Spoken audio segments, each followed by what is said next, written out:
A man held a gun to Emily's head. Blackwood's voice was calm, almost pleasant. Surrender and I let this young woman live. Refuse and I kill her right now. Your choice. Daniel's hands tightened on his rifle. 25 men surrounded the house. His ammunition was running low, and the woman he was beginning to love stood beside him, waiting for his decision. But Daniel Foster had been a sharpshooter in the war, and he had made impossible shots before. He shifted his aim, squeezed the trigger. But how did a broken widower and 5 desperate women end up in a standoff against the most dangerous man in Colorado territory? It all began on a cold November morning when 5 strangers appeared on Daniel Foster's porch with an impossible proposition. Take all 5 of us. Daniel Foster stood on the porch of the wooden house he had just inherited, staring at the dark-haired woman before him. Behind her stood 4 other women, 5 widows, 5 pairs of eyes that carried exhaustion but not surrender. He did not understand. The November wind cut through the Colorado territory like a blade carrying the first promise of winter across the rolling hills. Frost still clung to the grass in the shadows where the morning sun had not yet reached. And on the porch of an 8-room house that had been silent for 3 years, a man who had forgotten how to live was about to be given a reason to remember. But we are getting ahead of ourselves. Let us go back. Let us talk about the ghost. Daniel Foster was 52 years old, though he looked closer to 60. His dark hair had gone gray at the temples and was spreading like frost across a window pane.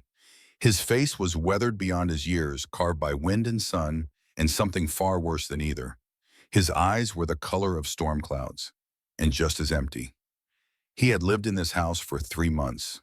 3 months of silence. 3 months of dust accumulating on furniture he never used. 3 months of cooking meals he could not taste, and sleeping in a bed that felt like a coffin. 3 months of existing because dying required more effort than living. The house had belonged to his brother Jonathan. 8 rooms, built over the course of a decade, each room added as Jonathan's dreams grew larger. A room for a wife, rooms for children, a study for books he would read by firelight, a kitchen where family would gather. Jonathan had died 3 months ago. Fell from a cliff while hunting, they said. An accident, they said. And Daniel had inherited everything. The house, the land, the silence, the emptiness. He stood at the window most mornings watching dust motes drift through shafts of sunlight. The fire in the hearth had burned down to embers. He had let it die as he let most things die. What was the point of warmth for one man who felt nothing? This particular morning was no different. He had risen before dawn, made coffee he would not finish, and taken his position at the window to watch another day he did not want begin. Then he saw them, 5 figures on horseback emerging from the tree line, moving slowly, deliberately. Not the confident approach of friends or the aggressive charge of enemies. Something else, something desperate. Daniel's hand moved instinctively to the pistol at his hip. 8 years since the war, and some reflexes never died. He waited, watched, calculated. The riders reached the edge of his property and stopped. One of them, the woman in front, dismounted. Then the others followed. They tied their horses to the fence post and began walking toward the house. 5 women, traveling alone, in territory where that could get you killed. Daniel stepped onto the porch. The woman in front was perhaps 35, dark hair escaping from a practical bun, green eyes that held exhaustion, but something else too, something that refused to break. She positioned herself slightly ahead of the others, one arm extended as if to shield them. Daniel recognized that stance. He had seen it before. In dreams, in memories he could not escape no matter how hard he tried. Anna had stood like that once, his wife, protecting their daughter Rose from a spooked horse.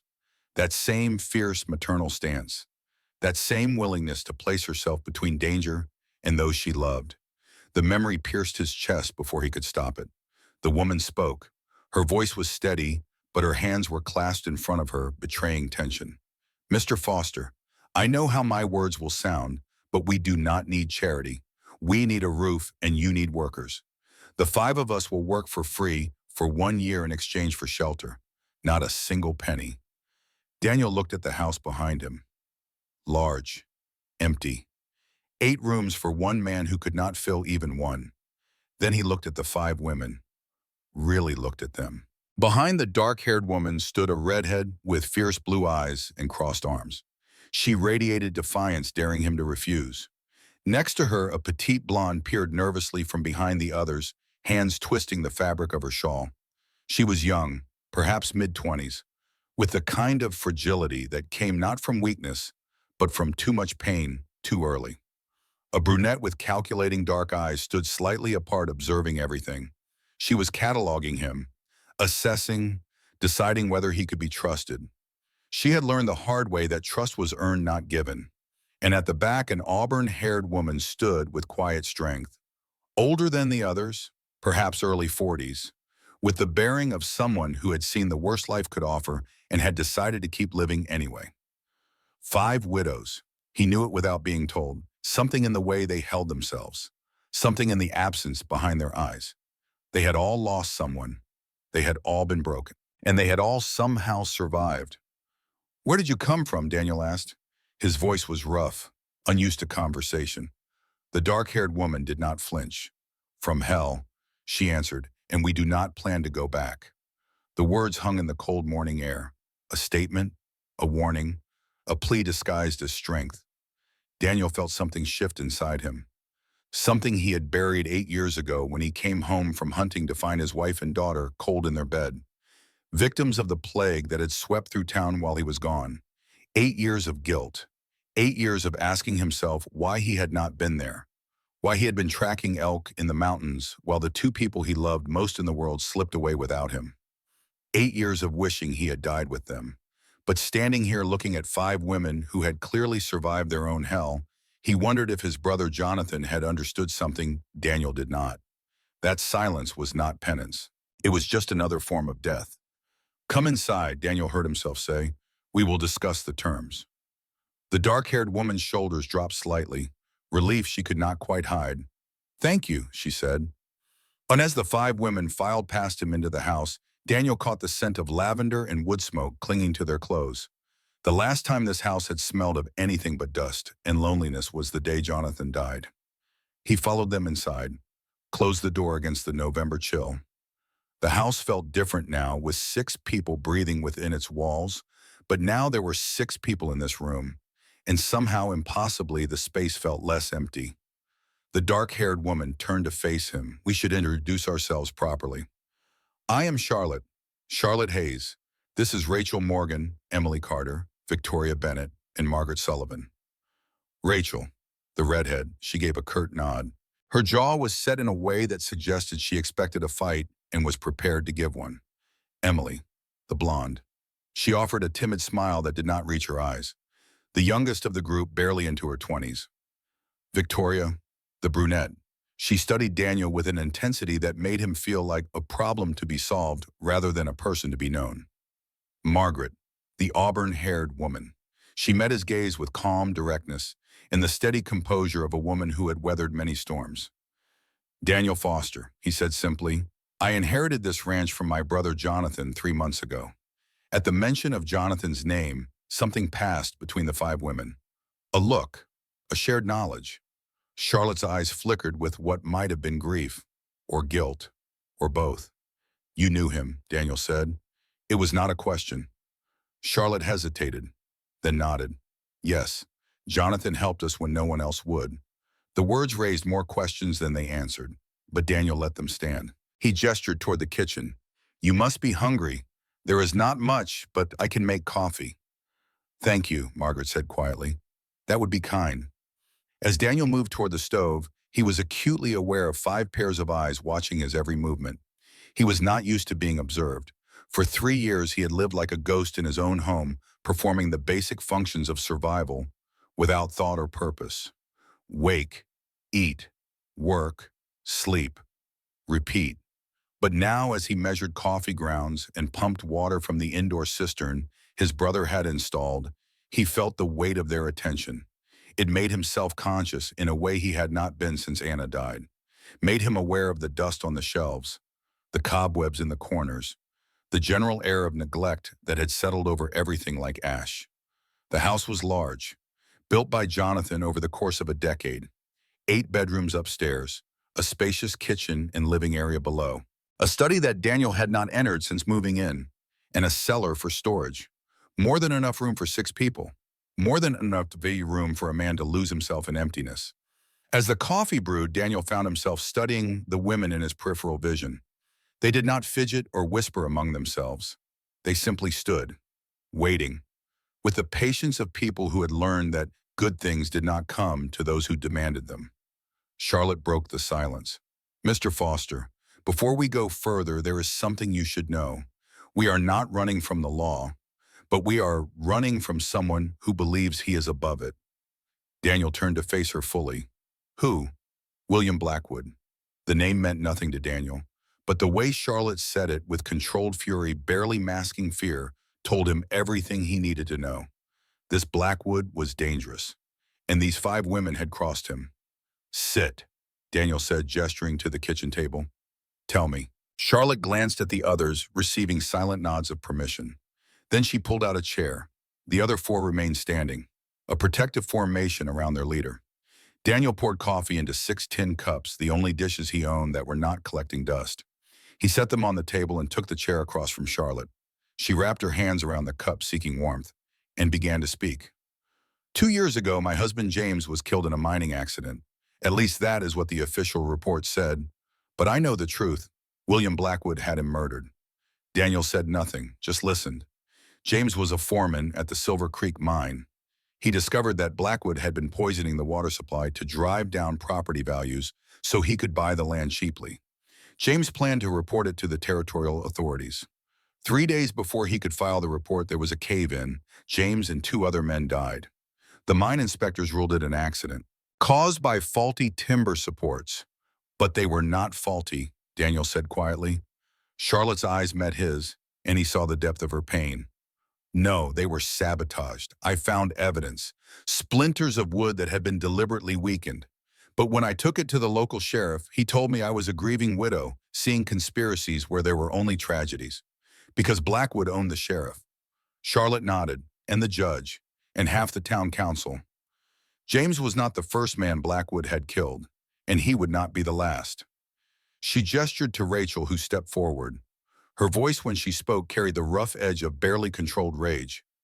My husband Henry owned a horse ranch in Wyoming. Blackwood wanted the land. Henry refused to sell. One night our barn caught fire. Henry went in to save the horses. The barn collapsed on him. By the time I dragged him out, he was already gone. Charlotte added softly, the fire marshal said it was an accident. A lantern left burning, but Henry never left lanterns burning. He was meticulous about fire safety. Had been since his brother died in a house fire when they were children. Emily spoke next, her voice so soft Daniel had to lean forward to hear. My husband Edward was a doctor. He treated some of Blackwood's workers who had been injured in unsafe conditions.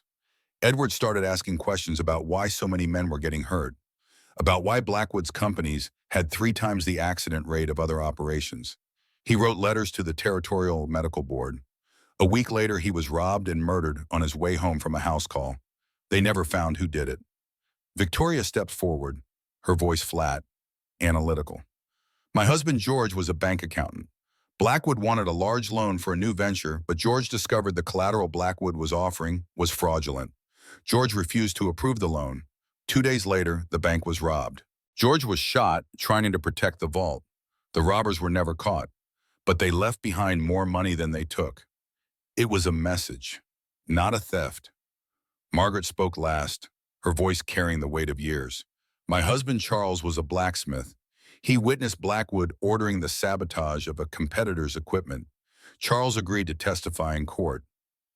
Before the trial date, he was arrested on false charges of theft. While in jail, he was poisoned. The authorities said he took his own life. She paused, her eyes glistening but refusing to overflow. Charles was the most devout man I ever knew. Suicide is a mortal sin. He would never have condemned his soul, no matter what they did to him. They murdered him in his cell and called it suicide.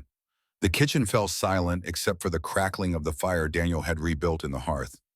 5 dead husbands, 5 women left with nothing but their grief and the knowledge that the man who destroyed their lives walked free. Daniel felt something cold and familiar settle in his chest. The helplessness of watching someone you love die. The rage at a universe that allowed good people to suffer while evil men prospered. He had felt it 8 years ago, standing beside 2 graves, wondering why God had taken his family and left him behind. You went to the law, he said. We went to Marshal Thomas Crawford, Charlotte replied. He is the only lawman in Denver who is not in Blackwood's pocket. Crawford believed us, but he said without concrete evidence there was nothing he could do. Blackwood is too powerful, too connected. Crawford advised us to leave Denver, to hide somewhere Blackwood could not find us. But you did not hide, Daniel said. You fought back. Charlotte's hands tightened around her coffee cup. We planned to. The five of us met regularly, gathering evidence, documenting every suspicious death, every bribe, every threat. We thought if we could build a strong enough case, even Blackwood's influence could not save him. What happened? Rachel answered, her voice hard. We found out Blackwood was planning something new, not just killing competitors or silencing witnesses. He was bringing in young women from the East, promising them respectable work, then forcing them into situations they could not escape. Indentured servitude dressed up in legal contracts. Charlotte continued. One night Blackwood held a party at his mansion. We knew he kept documents in his study, evidence of his illegal activities. We planned to break in during the party, steal the documents, and disappear before anyone noticed. But something went wrong, Daniel said. Charlotte's face paled at the memory. We got into the study, found the documents. But then we heard screaming from upstairs. We went to investigate and found Blackwood in his bedroom with a girl. She could not have been more than 16. He was hurting her. Rachel's voice shook with barely suppressed violence. I grabbed a wine bottle and hit him over the head. He went down. We thought we had killed him. We took the girl and ran, got her to a church that helps women in trouble. Then we scattered. But Blackwood did not die. No, Charlotte said. He woke up, and now he is hunting us. Daniel absorbed this, his mind working through the implications. So you came here. To Jonathan. Charlotte nodded. Marshal Crawford knew your brother, said Jonathan was one of the few truly good men he had ever met, that if anyone could help us disappear, it would be him. We arrived here 6 months ago. Jonathan took us in, no questions asked. He let us stay in this house, helped us create new identities, taught us how to survive in the wilderness if we needed to run again. And then, Daniel prompted. Though he already suspected the answer, Charlotte's eyes filled with tears she refused to let fall. 3 months ago, Jonathan went to Denver on business. When he came back, he seemed troubled. He told us he had been followed, that someone had recognized him. 2 weeks later, he went out hunting and never came back. They found his body at the base of Red Ridge Cliff. The sheriff ruled it an accidental fall, but it was not an accident. Margaret spoke quietly. I found boot prints at the top of the cliff. 2 sets. Someone was with him. Someone pushed him. Blackwood, or one of his men. We do not know for certain. But Jonathan died protecting us, Mr. Foster. He died because he was the only person willing to stand between us and a monster. Daniel stood abruptly, walking to the window. Outside, the November sun was climbing higher, burning off the morning frost. The land stretched out in rolling hills of brown grass and scattered pine. His brother's land, his land now. Land that had cost Jonathan his life. He thought about the letter the lawyer had given him with the deed. The lawyer had been very clear. The property was unencumbered. No debts, no liens. But he had also said something strange. Your brother left specific instructions. He wanted you to have this place. Said you would know what to do with it when the time came. At the time, Daniel had thought it meaningless sentiment. Now he understood. Jonathan had known he might die, had known that Daniel, with his military background and his own losses, would be the right person to protect what Jonathan could not. His brother had left him more than a house. He had left him a mission. Daniel turned back to the 5 women. How long before Blackwood finds you here? Charlotte met his gaze steadily. We do not know. We have been careful. But he has resources, money, men, connections. It could be weeks. It could be tomorrow. And when he comes, Charlotte's voice hardened. We will not go back. We will die first. The words hung in the air. A promise and a threat. Daniel recognized the tone. He had used it himself once, long ago, when a Confederate officer had demanded his unit surrender. Some things were worth dying for. Some fights had to be fought regardless of the odds. He thought of Anna, of the way she had looked at him on their wedding day. The trust in her eyes, the absolute certainty that he would protect her and any children they might have. He had failed that trust. Had been hunting elk in the mountains while plague swept through their town, killing his wife and daughter before he could get home to save them. For 8 years he had lived with that failure, had let it hollow him out until he was nothing but a shell going through the motions of existence. He had told himself he did not deserve happiness, did not deserve connection, did not deserve to live when Anna and Rose were dead. But looking at these 5 women, at Charlotte with her fierce determination and hidden pain, he wondered if his brother had understood something Daniel did not. That redemption was not found in isolation. That the only way to honor the dead was to protect the living. He made his decision. "You will stay," Daniel said. "All of you, for as long as you need. Blackwood will have to go through me first." Charlotte's eyes widened. Rachel stepped forward. "Mr. Foster, you do not understand what you are offering. Blackwood has killed better men than you. Richer men, more powerful men." Daniel met her fierce blue gaze without flinching. "I am not rich or powerful, but I am a man who has nothing left to lose, and that makes me more dangerous than Blackwood can imagine." Emily spoke up, her voice trembling. "We cannot ask you to risk your life for strangers." "You are not asking," Daniel said quietly. "I am choosing, and you are not strangers.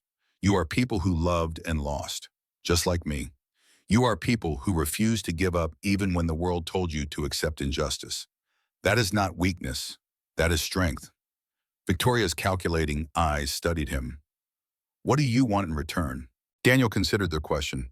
What did he want? For 8 years he had wanted nothing, had felt nothing, had been a dead man walking through a living world. "I want to matter again. I want my life to mean something beyond waking up and going to sleep. I want to protect people I could not protect before. And I want to make the man who killed my brother pay for what he has done."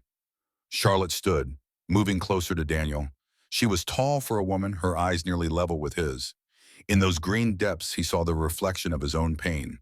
2 wounded souls recognizing each other across a kitchen table. "We accept your offer," she said. "But there are things you need to know. Things about us, about what we have done. We are not innocent victims, Mr. Foster. We have blood on our hands." Daniel thought of the war, of the men he had killed in service to a cause he had not fully believed in.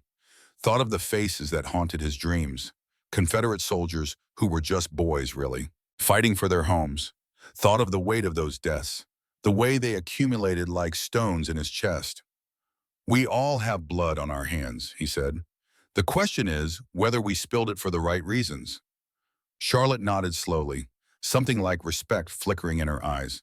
"Then we have much to discuss. But first, if the offer still stands, we would like to see where we will be staying." Daniel led them upstairs, acutely aware of 5 sets of footsteps following him. The second floor had 8 bedrooms arranged along a central hallway, 4 on each side. He had been sleeping in one of the smaller rooms downstairs, unable to bring himself to occupy the master bedroom Jonathan had used. "You can choose whichever rooms you want," Daniel said. "They are all empty." The women moved through the hallway, opening doors, peering into spaces that had been closed for years. Daniel watched Charlotte pause at the doorway of the largest bedroom, the one at the end of the hall.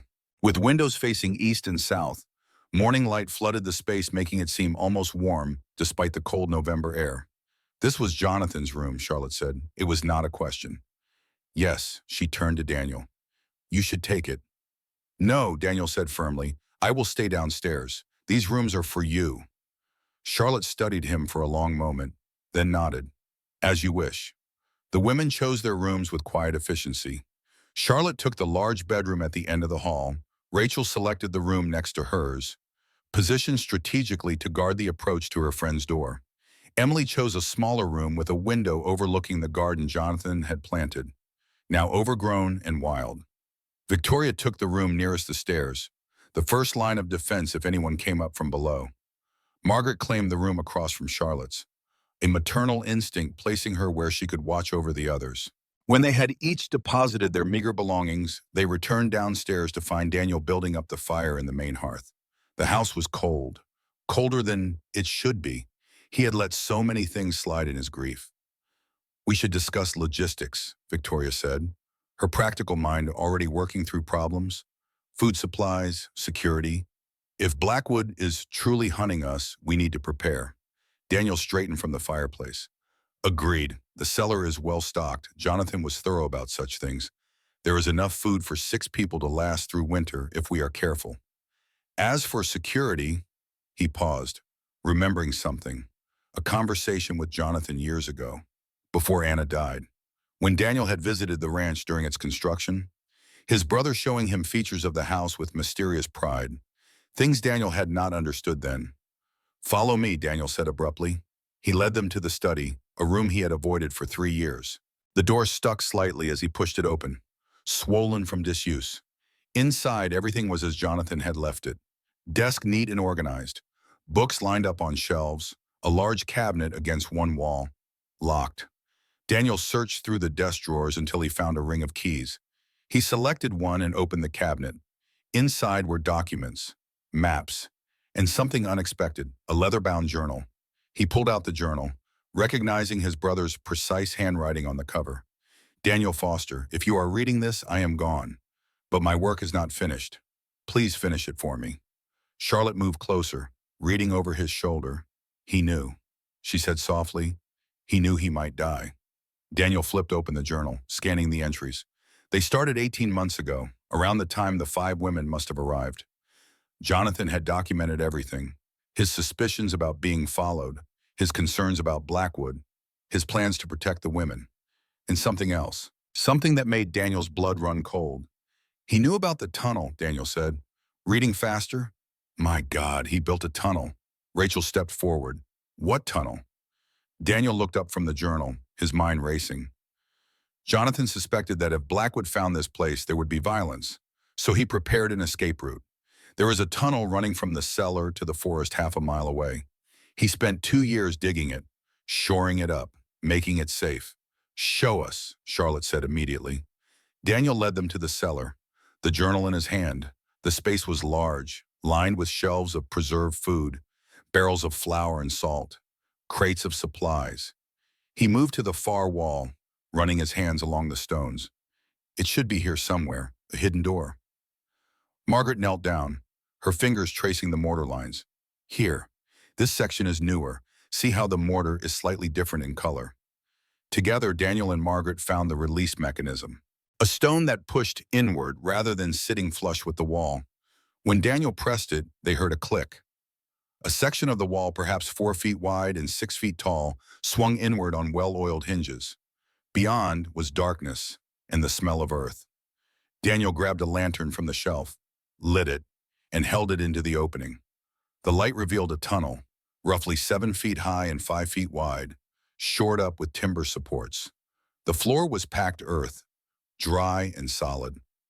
My brother was a remarkable man, Daniel said quietly. He saved our lives, Margaret whispered. Even after he died, he is still protecting us. They explored the tunnel's entrance, but did not venture far. It would be there if they needed it.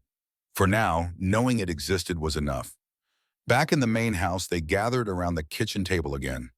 The afternoon sun slanted through the windows, painting everything in shades of gold. For a moment, the house felt almost alive, almost like a home. We need rules, Daniel said.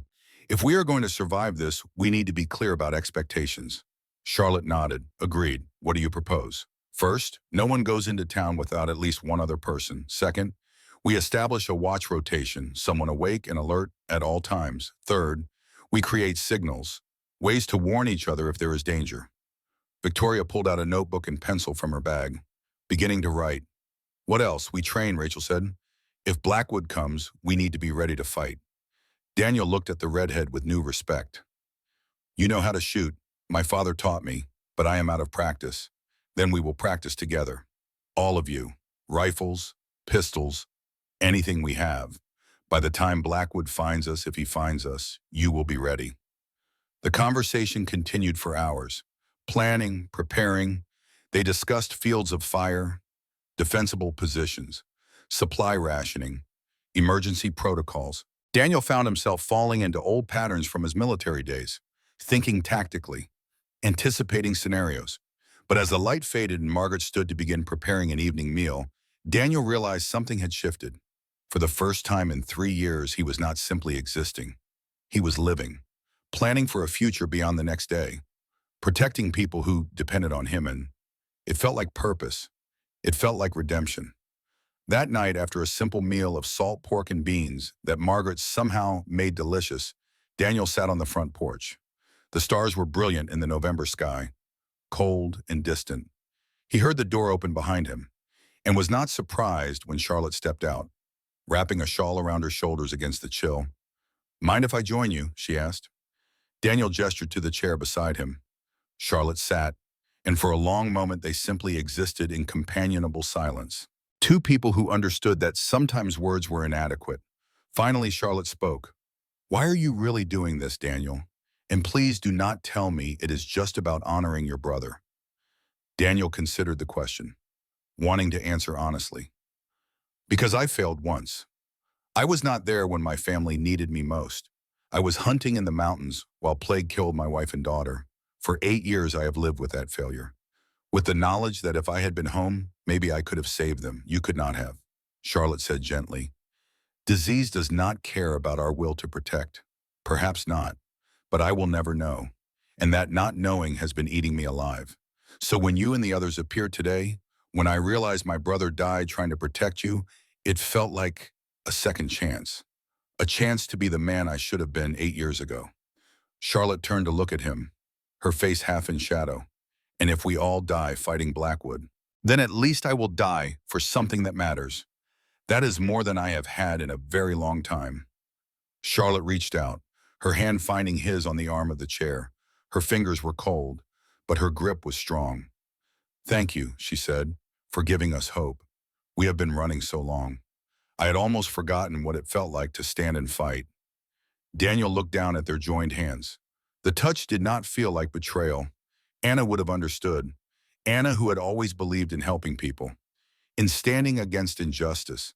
She would have opened the door to these 5 women without hesitation. "What happens tomorrow?" Charlotte asked. "Tomorrow we start training.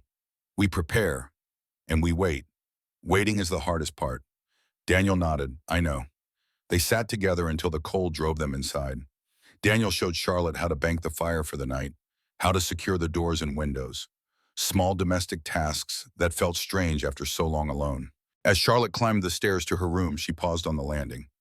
"Daniel, yes, I am glad Jonathan left this place to you. I think he knew exactly what he was doing." Daniel did not respond, but he thought she was probably right.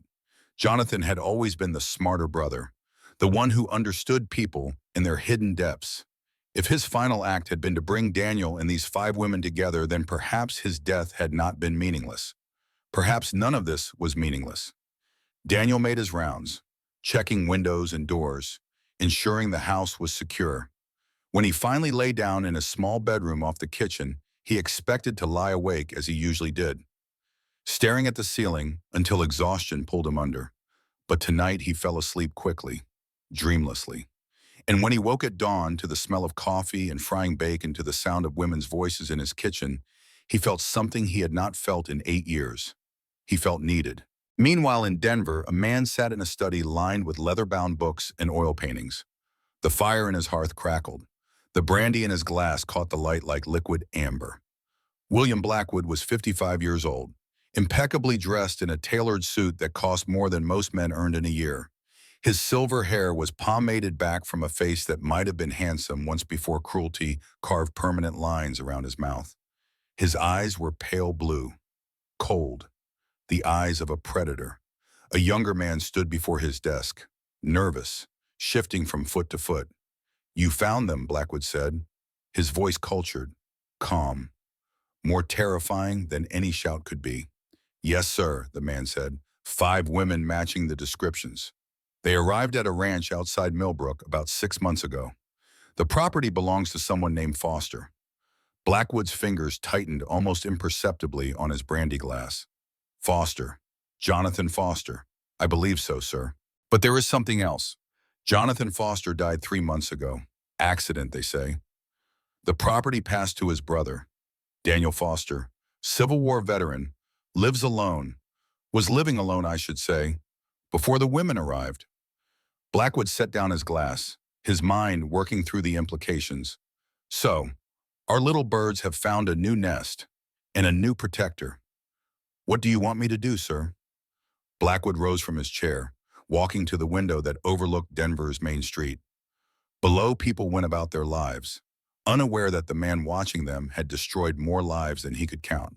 He thought about the night 6 months ago, the party at his mansion, the girl he had been enjoying when those 5 bitches had interrupted, the wine bottle that had nearly cracked his skull.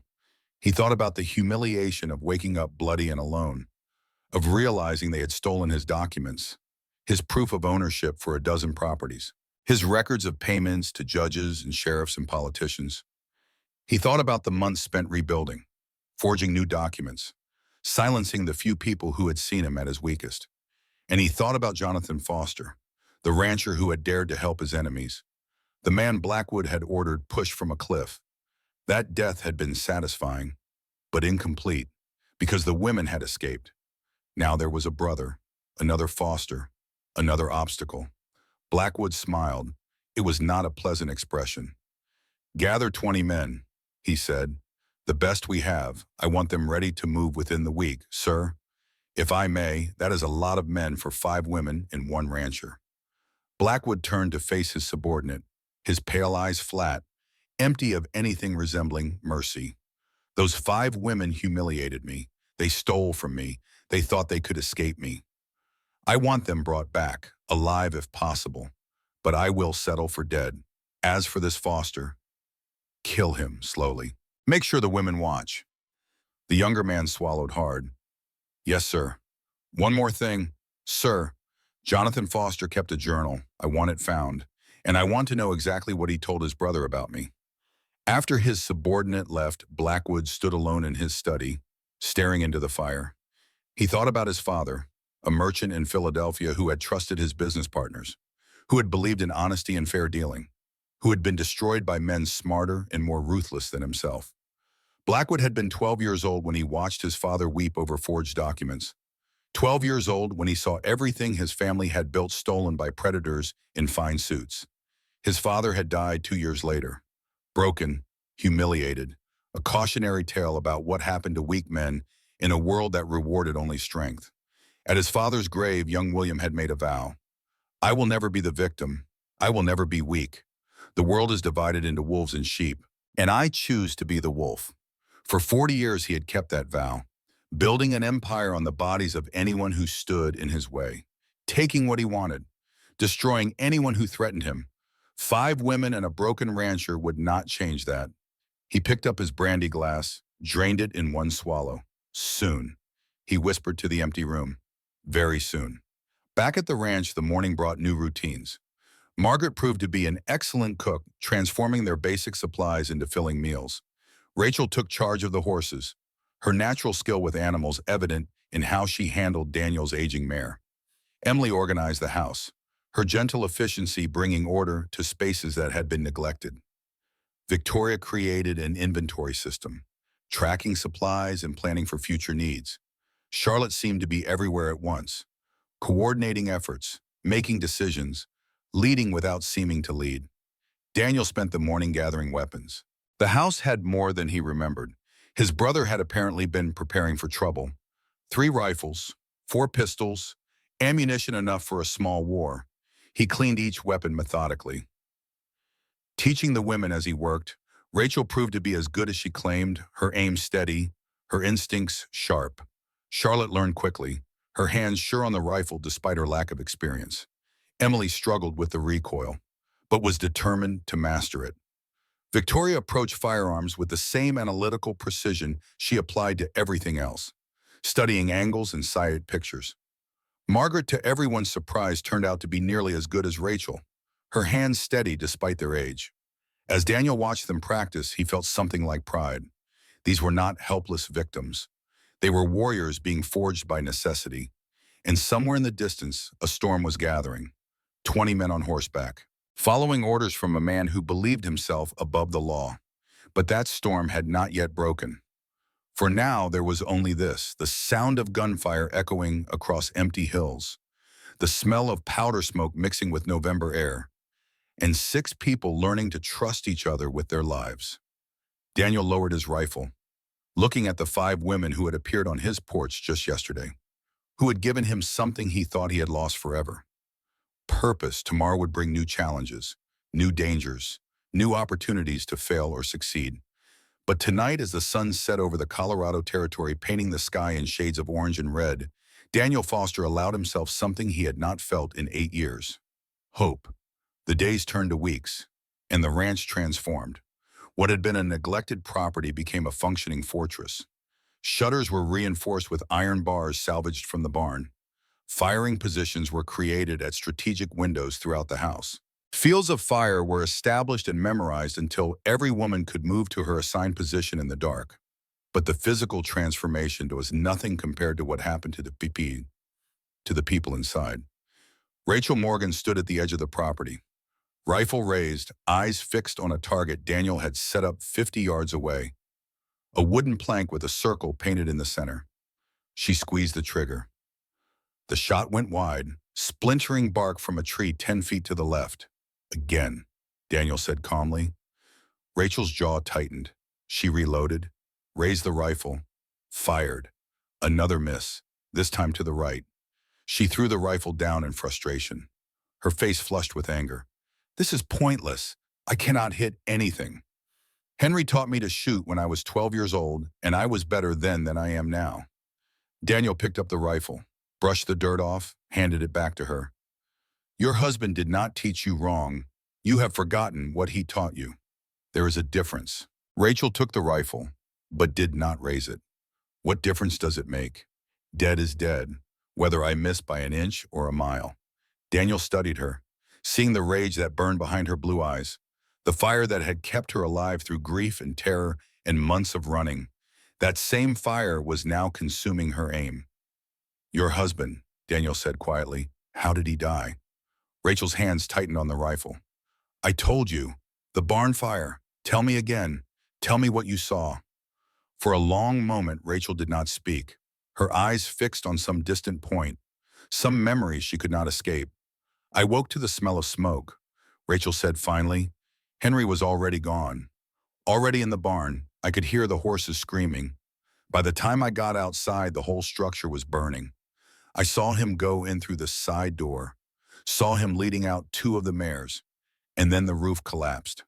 She paused, her voice cracking. I ran to him, dragged him out. His clothes were still on fire. His face, his beautiful face. He looked at me, tried to say something, and then he was gone. Daniel let the silence stretch, honoring her pain. You loved him, more than my own life, and now you want Blackwood dead. Rachel's eyes snapped to his, burning with hatred. I want to watch him burn the way Henry burned. I want to hear him scream the way the horses screamed. I want him to suffer. Daniel nodded slowly. I understand. But that rage, that fire inside you, it is burning you too. When you raise that rifle, you are not seeing the target. You are seeing Blackwood.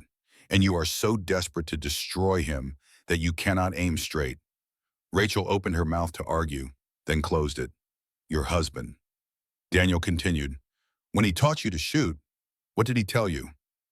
Rachel was silent for a moment. Remembering, he said. She stopped, swallowed hard. He said that a gun is just a tool, like a hammer or a saw. The tool does not care about anger or fear or love. It only does what the hand that holds it tells it to do. If your hand is shaking, the tool will shake. Daniel nodded. Henry sounds like a wise man. He was. Then honor his wisdom. The anger you feel, the rage, it is righteous. Blackwood deserves everything you want to do to him. But if you let that rage control you, you will miss. And missing might cost you your life, or the lives of the people you are trying to protect. Rachel looked down at the rifle in her hands. So what do I do? You learn to control the fire instead of letting it control you. You take all that rage and you compress it, make it smaller, denser, until it becomes a cold hard point behind your eyes. And when you look through the sights, you do not see Blackwood. You do not see Henry burning. You see only the target, the exact point where your bullet needs to go. He stepped behind her, adjusting her stance, her grip. Now, try again. Rachel raised the rifle. Her breathing slowed, her eyes focused. She squeezed the trigger. The bullet punched through the center of the painted circle. Better, Daniel said. Rachel lowered the rifle, her hands no longer shaking. I felt it, she said. That cold point you talked about. Good. Remember that feeling. Practice it until it becomes instinct. He turned to walk back toward the house. Mr. Foster. Daniel. She hesitated. Then, thank you. Henry would have liked you. Daniel paused, not looking back. I would have liked him too. Inside the house, Victoria Bennett sat at the kitchen table, surrounded by papers, her dark eyes scanning columns of numbers with the intensity she had once reserved for bank ledgers. The inventory was not encouraging. We have enough food to last through February if we are careful, she told Charlotte as the other woman entered the kitchen. Ammunition is adequate but not abundant.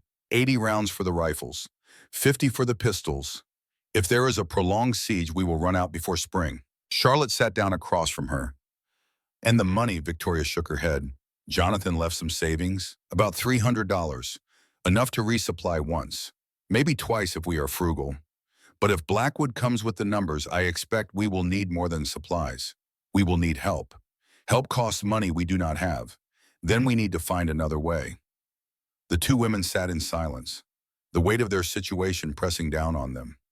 Charlotte, Victoria said finally, there is something I have not told anyone. Charlotte looked up. When George refused to approve Blackwood's loan, he made copies of the fraudulent documents, hid them in a safety deposit box in another bank, under another name. You have evidence. Charlotte breathed. Real evidence. I have the key. Victoria pulled a small brass key from around her neck. The box is in the First National Bank of Colorado Springs. I was going to retrieve it, use it as leverage. But then George was killed, and I had to run, and I never had the chance. If we could get those documents to Marshall Crawford, it could be enough, Victoria said, combined with what we already have. It could be enough to bring Blackwood down legally. Charlotte's mind raced through the possibilities. Colorado Springs is 2 days' ride from here.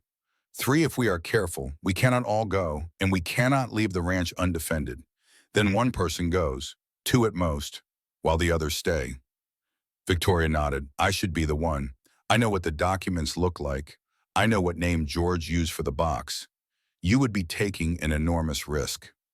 I took an enormous risk the day I married a man who believed in honesty. Look where that got me. Despite the gravity of the conversation, Charlotte almost smiled. We will talk to Daniel, make a plan. But not yet. Not until we know more about what Blackwood is doing. Upstairs, Emily Carter sat on the edge of her bed, a leather-bound journal open in her lap. Her handwriting filled the pages, small and precise, like the medical notes her husband used to keep. Dear Edward, today I learned to load a rifle in under 30 seconds. Margaret timed me. She said you would be proud. I am not sure that is true. You always hated violence. Even when that rancher brought his boy in with a gunshot wound, you worked for 6 hours to save him without ever asking who pulled the trigger or why. You said that healing did not care about politics or blame, that your job was to fix what was broken and let God sort out the rest. I wish I could be like you. I wish I could look at William Blackwood and see only a man who needs healing. But I cannot. When I think of him, I feel something dark and cold in my chest. Something that wants him dead. Is that wrong? Does it make me less than what you hoped I would be? I miss you. Every day. Every hour. I miss the way you hummed while you worked. The way you always left your coffee cups on your desk until there were so many I had to wash them all at once. The way you looked at me like I was the most important patient you would ever have. Margaret says the pain will fade with time, that eventually I will be able to remember you without crying. I'm not sure I want that. The pain is all I have left of you. If it goes away, what remains? Rachel says I am stronger than I know. I am not sure that is true either. But I am trying. Every day I am trying. Tomorrow Daniel is going to teach me about medicinal plants, what grows in the wild that can be used for healing. He says that knowledge could save lives if we cannot get to a real doctor. I think you would approve of that at least. I love you. I will always love you. Your Emily. She closed the journal, pressed it against her chest. In the distance, she heard the crack of rifle fire. Rachel practicing again. Emily wiped her eyes, stood up, straightened her dress. There was work to be done. The days settled into rhythm, morning drills, afternoon chores, evening meals around the kitchen table where conversation gradually shifted from pure survival to something resembling normalcy. Margaret Sullivan cooked. It was what she did, what she had always done. But now her meals carried new significance. Food was more than sustenance. It was comfort, connection, a reminder that they were human beings, not just targets waiting to be shot. She had learned to cook from her mother, had perfected her skills over 20 years of marriage to Charles, had fed their neighbors, their church, anyone who needed a warm meal and a kind word. Charles used to say that her cooking was her ministry, that she fed souls as much as stomachs.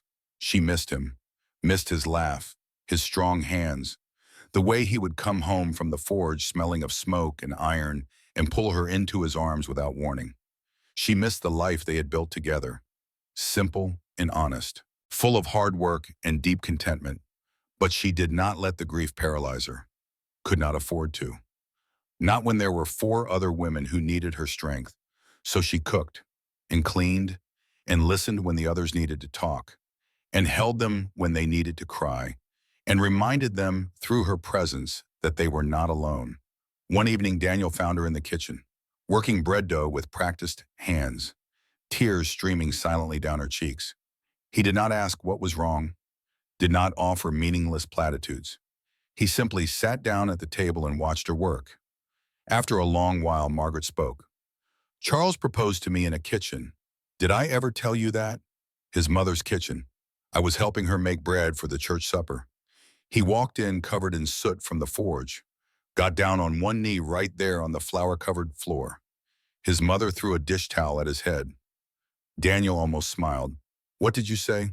I said yes. What else could I say? I had loved him since I was 15 years old. He was the only man who ever made me feel seen. She shaped the dough into loaves, her movements automatic. Practiced. I keep thinking I hear his voice. She said, calling me home? Sometimes late at night I forget he is gone. I reach across the bed expecting to feel him there. And when my hand finds only empty sheets, I have to remember all over again that he is dead. Daniel understood. He had reached for Anna thousands of times in the darkness, had felt the same terrible shock of absence. It does not get easier, he said, but it gets different. Margaret looked at him, her eyes red but steady. How long? 8 years since my wife and daughter died. Some days it feels like yesterday. Some days it feels like it happened to someone else, someone I used to be. And the guilt. Daniel was silent for a moment. The guilt never goes away completely, but you learn to carry it, to use it as fuel instead of letting it consume you. Margaret nodded slowly, wiping her eyes with the back of her flour-covered hand.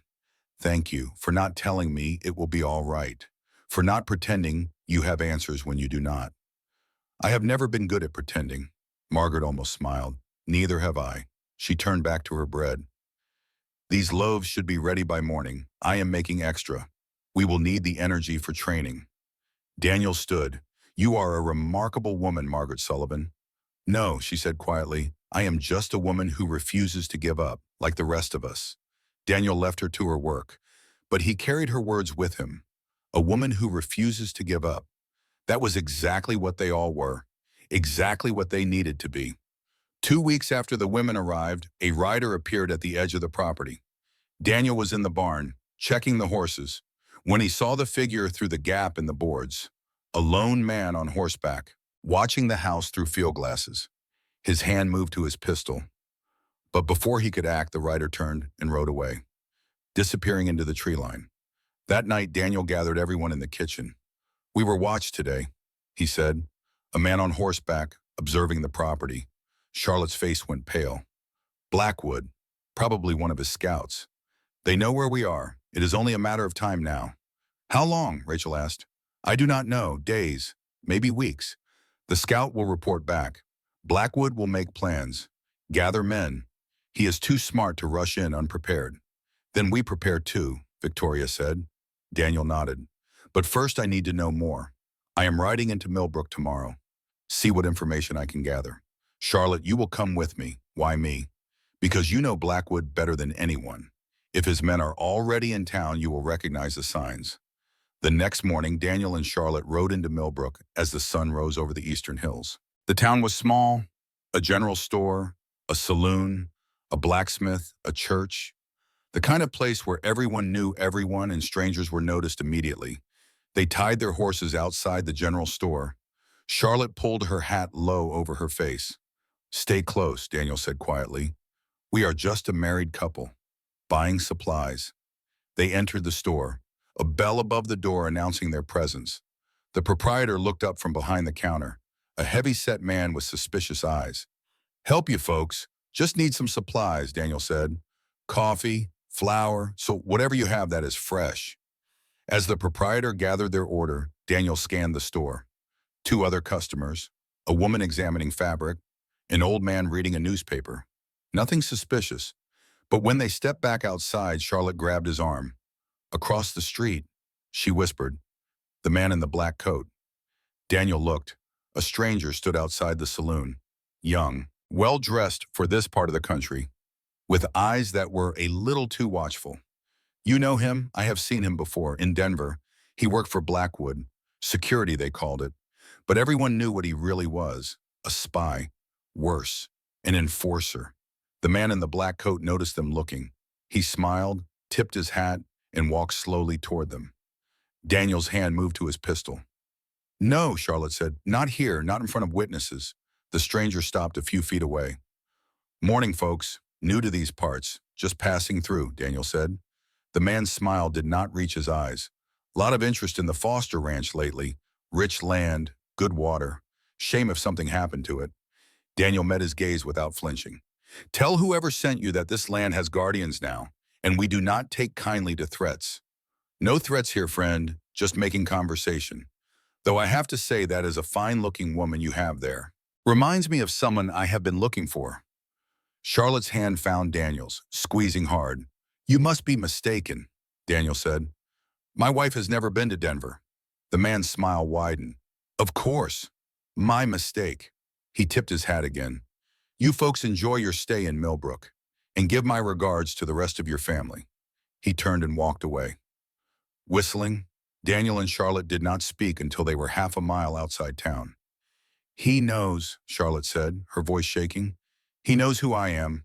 Probably. But knowing and proving are different things. It does not matter. He will report back to Blackwood. Tell him exactly where to find us. Then we prepare for what is coming." Charlotte looked at him, her green eyes filled with fear she rarely showed. "I am sorry. I should not have come. I have put you all in danger." Daniel stopped his horse, turned to face her. "Listen to me. You did not create this danger. Blackwood did. And I made my choice with open eyes. No regrets." He reached out, took her hand. "We will survive this, all of us, together." Charlotte did not respond, but her grip tightened on his hand, and she did not let go until they reached the ranch. 6 days later, Marshal Thomas Crawford arrived. Daniel was checking the perimeter defenses when he heard the sound of approaching hoofbeats. Fast. Urgent. He grabbed his rifle and ran toward the sound, heart pounding. But it was not Blackwood's men. It was a lone rider on a lathered horse, a man in his mid-50s, weather-worn and lean, with iron gray hair and sharp blue eyes. He wore a marshal's badge pinned to his coat. Crawford dismounted before the horse had fully stopped. "Marshal Thomas Crawford," he said, addressing Daniel. "You must be Daniel Foster." "I am. What brings a federal marshal to my property?" Crawford's eyes flicked to Charlotte, who had emerged from the house with Rachel close behind. "I am looking for 5 women. I believe they may be here." Before Daniel could respond, Charlotte spoke. "We are here, Marshal, all of us." Crawford's shoulders sagged with visible relief. "Thank God, I have been searching for weeks." He turned to Daniel. "Mr. Foster, I need to speak with these women. It is urgent." They gathered in the house. The 5 women arrayed around Crawford like a defensive perimeter. The marshal accepted coffee from Margaret, but did not drink it, too focused on delivering his message. "Blackwood knows where you are," Crawford said without preamble. "Or rather, he knows you are somewhere in this region.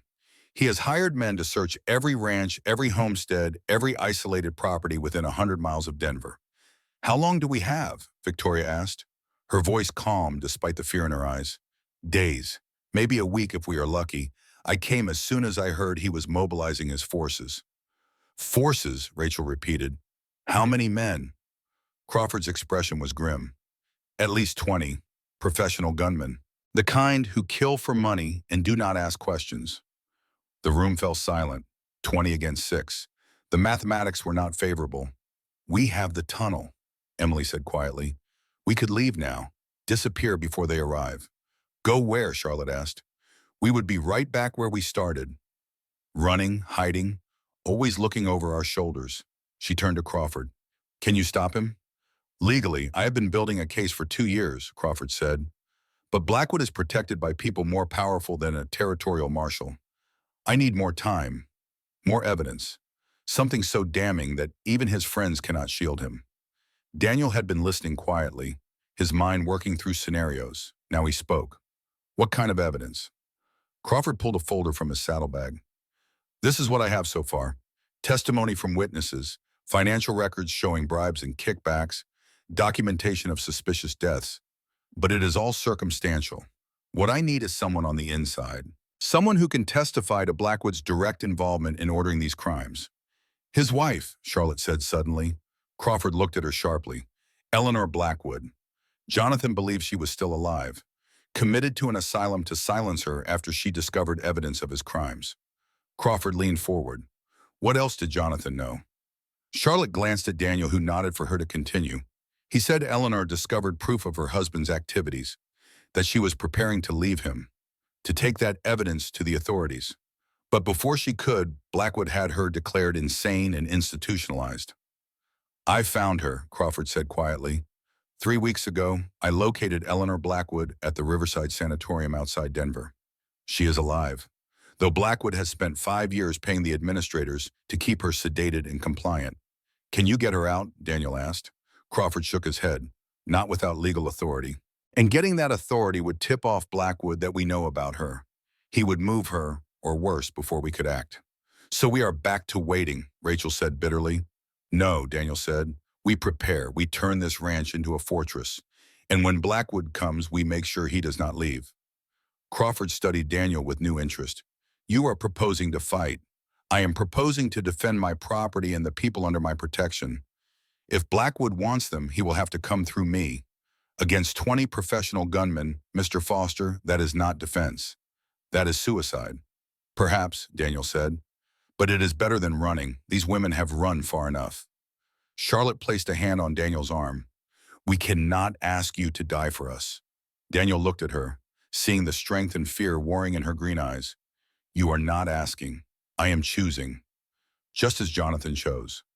The room fell silent again, but this time it was a different kind of silence.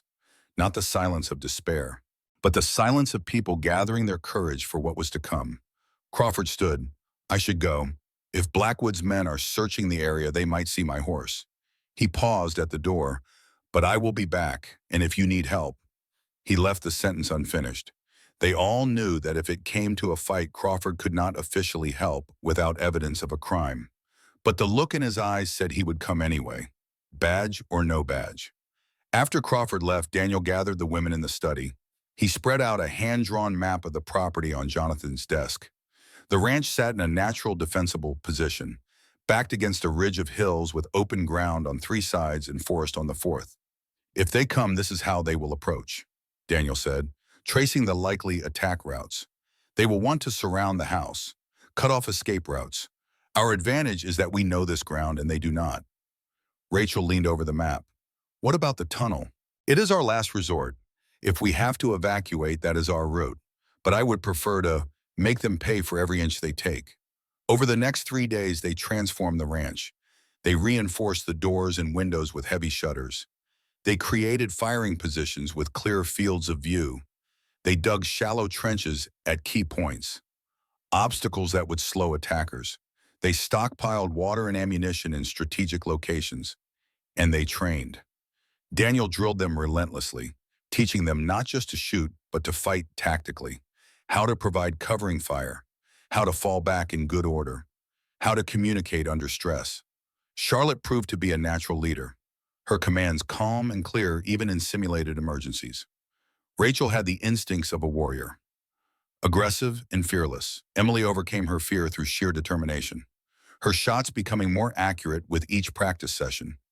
Victoria approached combat like a chess match, always thinking 3 moves ahead. Margaret provided steady support, her maternal presence keeping the others focused and calm. But it was the evenings that Daniel treasured most. After the hard work of preparation, they would gather around the fire and talk, not about Blackwood or violence or fear, but about their lives, about who they had been before tragedy struck. Rachel spoke of growing up on a ranch in Wyoming, of learning to ride before she could walk, of marrying Henry Morgan, a man as steady as the mountains, and building a life together, breaking horses and raising cattle.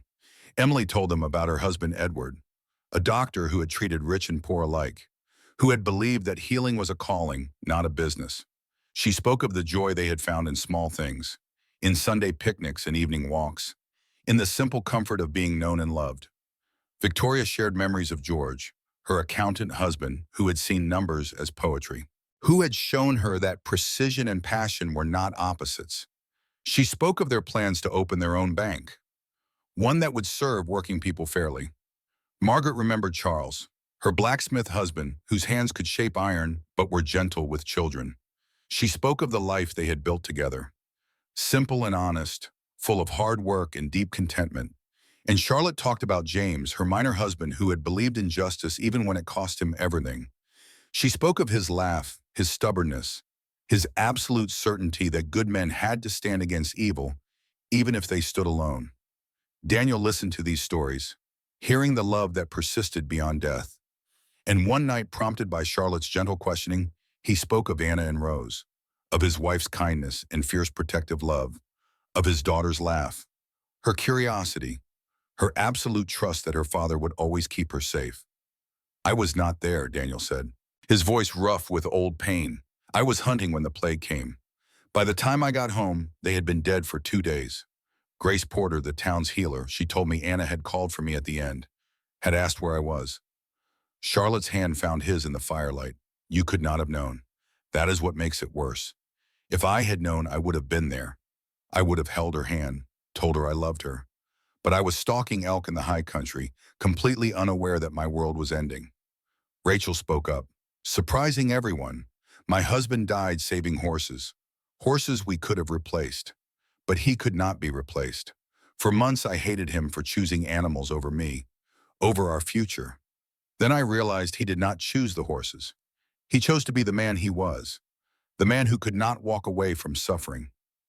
That is who I loved, and I cannot hate him for being exactly who he was." Daniel looked at Rachel, seeing the wisdom in her fierce blue eyes. "Perhaps you are right. Perhaps I have been hating myself for being who I am.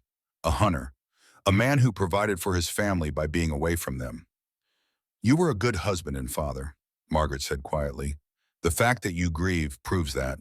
Bad men do not mourn." The conversation drifted to other topics, lighter memories, but Daniel felt something loosen in his chest, a knot of guilt he had carried for 8 years. If not released, at least acknowledged. These women understood loss in a way few others could. They did not offer him easy absolution, but they offered him understanding, and that he realized was worth more than forgiveness. The attack came at dawn. Daniel was on watch, standing at the window of Jonathan's study, when he saw movement on the horizon. Riders, many riders, emerging from the tree line in a dark line against the rising sun. He grabbed the bell rope, the signal they had established. 3 sharp pulls. The house came alive. Footsteps pounding up and down stairs. Weapons being loaded, positions being taken. By the time the riders reached the edge of rifle range, 6 people were ready to fight. 20 men. Daniel counted through his field glasses. No, more than 20. At least 25. Blackwood himself sat at the center of the line, on a white horse, his expensive suit somehow still immaculate despite the journey, his face calm, certain, the face of a man who believed he had already won. Daniel felt cold settle in his chest. Crawford had said 20. There were more, many more. Charlotte appeared at his shoulder, her rifle in hand, her face pale but composed. How many? 25, maybe 30. Charlotte was silent for a moment. "It does not change anything," she said finally. We knew they were coming. We knew the odds. We fight anyway. Daniel looked at her, seeing the fear she was controlling, the courage she was choosing. Yes, we fight anyway. Blackwood raised his hand. The line of riders stopped. His voice carried across the cold morning air. Cultured, reasonable. The voice of a man discussing business. Charlotte Hayes, Rachel Morgan, Emily Carter, Victoria Bennett, Margaret Sullivan. I know you are in there. This has gone on long enough. I am offering you one chance to end this peacefully. Come out now. Return to Denver with me. I promise no harm will come to you. We can settle this like civilized people. Charlotte moved to the window, her voice ringing out clear and strong. We are done being civilized with a man who has none. You killed our husbands. You killed Jonathan Foster. You have stolen and murdered and corrupted everything you touched. There will be no peace between us. Blackwood sighed, the sound carrying theatrical disappointment. How unfortunate. I had hoped you would see reason. He turned slightly, addressing someone Daniel could not see. Mr. Foster, I presume you are in there as well. This is not your fight. These women have filled your head with lies about me. If you send them out, you have my word that you will be left unharmed. Daniel stepped into view at the window. Your word means nothing. You murdered my brother. That makes this very much my fight. Blackwood's posture shifted slightly, the calm facade cracking just enough to show the anger beneath. Your brother was a fool who interfered in matters that did not concern him. He paid the price for his meddling. The question is whether you are equally foolish. My brother was worth 10 of you, Daniel said, and when this is over, you will answer for his death. Bold words from a dead man, Blackwood said. You are outnumbered. You have no reinforcements, no hope. Surrender now, and I will make your death quick. Daniel raised his rifle, sighting down the barrel at Blackwood. The range was long, but not impossible. His finger rested on the trigger. For a moment, he considered taking the shot, ending Blackwood here and now, regardless of what happened after. But Charlotte's hand touched his arm. Not yet. Make him come to us. Daniel lowered the rifle slightly. She was right. They had the advantage of fortifications. Forcing Blackwood to attack across open ground would cost him men and time. Blackwood seemed to sense Daniel's decision. He turned his horse, calling out to his men. Burn them out. Daniel pulled back from the window as gunfire erupted. Bullets shattered glass and splintered wood. He dropped to the floor, pulling Charlotte down with him. Around the house, he heard returned fire from Rachel, Emily, Margaret, and Victoria. The initial volley was withering, designed to keep the defenders pinned while Blackwood's men advanced. Daniel crawled to a different window, risking a glance outside. Half of Blackwood's force was dismounting, moving forward in a loose skirmish line. The other half remained mounted, circling the house, looking for weak points. Daniel aimed carefully, leading his target. Accounting for distance and wind, he squeezed the trigger. The rifle bucked against his shoulder. 100 yards away, one of Blackwood's men stumbled and fell, clutching his leg. First blood to the defenders. Rachel's rifle cracked from the next room. Another of Blackwood's men went down, this one not moving. The redhead was as good as she claimed, her aim deadly even under stress. But Blackwood's men were professionals. They did not panic or retreat. They found cover behind rocks and trees, maintaining steady fire on the house while others continued to advance. Daniel saw one group moving toward the barn, trying to flank them. Rachel, Daniel shouted. Barn. East side. He heard her rifle answer, the distinctive crack followed by a scream. The men advancing on the barn scattered, seeking new cover. The fight settled into a pattern. Blackwood's men would advance. The defenders would drive them back, and slowly and inexorably, the attackers would gain ground. Daniel counted ammunition in his head, calculating how long they could maintain this rate of fire. 6 hours, maybe 8 if they were careful. A crash from below made Daniel's heart stop. One of the shutters had been breached. He heard Margaret curse, then the roar of a shotgun. Screams followed, then silence. Margaret, Daniel called down. Talk to me. Still alive. The older woman's voice came back, tight with pain, took one in the arm. But I got both of them. Victoria was already moving toward the stairs. I will help her. Daniel heard her footsteps, quick and light. He turned back to his window, scanning for targets. The sun was higher now, burning off the morning chill. Bodies lay scattered around the house. Daniel counted 7 down, maybe 8. Blackwood still had overwhelming numbers, but he was paying a price for every foot of ground. A new sound cut through the gunfire. The crackling of flames. Daniel's blood went cold. They had torched the barn. Thick black smoke rose into the clear morning sky. Even from the house, Daniel could feel the heat. Charlotte appeared at his side, her face streaked with powder smoke. "If they burn us out, we will have to use the tunnel." "Not yet," Daniel said. "The barn is separate from the house. As long as they do not reach the main structure, we can hold. And if they do reach it, then we make them regret it." The barn collapsed in a shower of sparks and burning timber. The horses they had sheltered there had been led to safety in the pre-dawn darkness, hidden in a ravine a quarter-mile away. Still, watching the structure burn felt like a defeat. Blackwood's voice called out again, smug with a satisfaction. "You see how easy it is to destroy what you love. Surrender now while you still have a house to surrender from." Daniel did not bother responding. He was conserving ammunition, taking only shots he was confident would hit. Beside him, Charlotte did the same. Her movements economical and precise.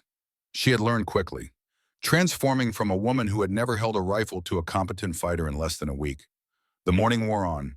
The sun climbed higher. The temperature inside the fortified house rose despite the November chill outside. Daniel's shoulder ached from the rifle's recoil. His ears rang from the constant gunfire. Sweat stung his eyes, but they were holding. Below, something heavy slammed into the front door, once, twice, 3 times. The reinforced timber held, but Daniel heard the wood beginning to splinter. Charlotte sighted down her rifle, aiming at the door. "When they break through, we make them pay for it." The door shuddered under repeated impacts. Daniel moved to a position where he could cover Charlotte, his rifle aimed at the doorway. In his peripheral vision, he saw Rachel doing the same from the opposite window, creating a crossfire that would turn the entrance into a killing zone. The door exploded inward in a shower of splinters. 3 men rushed through, weapons raised. Charlotte fired. The first man's head snapped back and he crumpled. Rachel fired. The second man spun sideways, his chest blooming red. Daniel fired. The third man managed 2 steps before Daniel's bullet took him in the throat. 3 more of Blackwood's men dead. The odds were improving, but they were still outnumbered. "Retreat," Daniel ordered. "Upstairs, we cannot hold the ground floor." They fell back in good order, exactly as they had practiced. Charlotte and Rachel provided covering fire while Daniel, Victoria, Margaret, and Emily withdrew up the stairs. Then Rachel ran, with Charlotte firing to protect her. Finally, Charlotte herself sprinted for the stairs, with Daniel and Rachel both shooting to keep Blackwood's men pinned.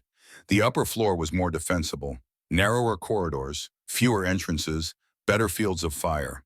Daniel positioned his people at the windows in the top of the stairs, creating interlocking zones of control. Below, he heard Blackwood's men moving through the house, cautious now, having learned the price of carelessness. Charlotte crouched beside Daniel at the head of the stairs, reloading her rifle with practiced efficiency. "How many do you think are left?" Daniel did a quick mental calculation.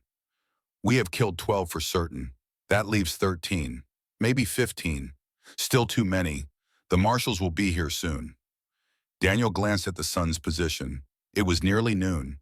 Crawford had said he would send help, but every minute felt like an hour, and he could not count on help that had not yet appeared.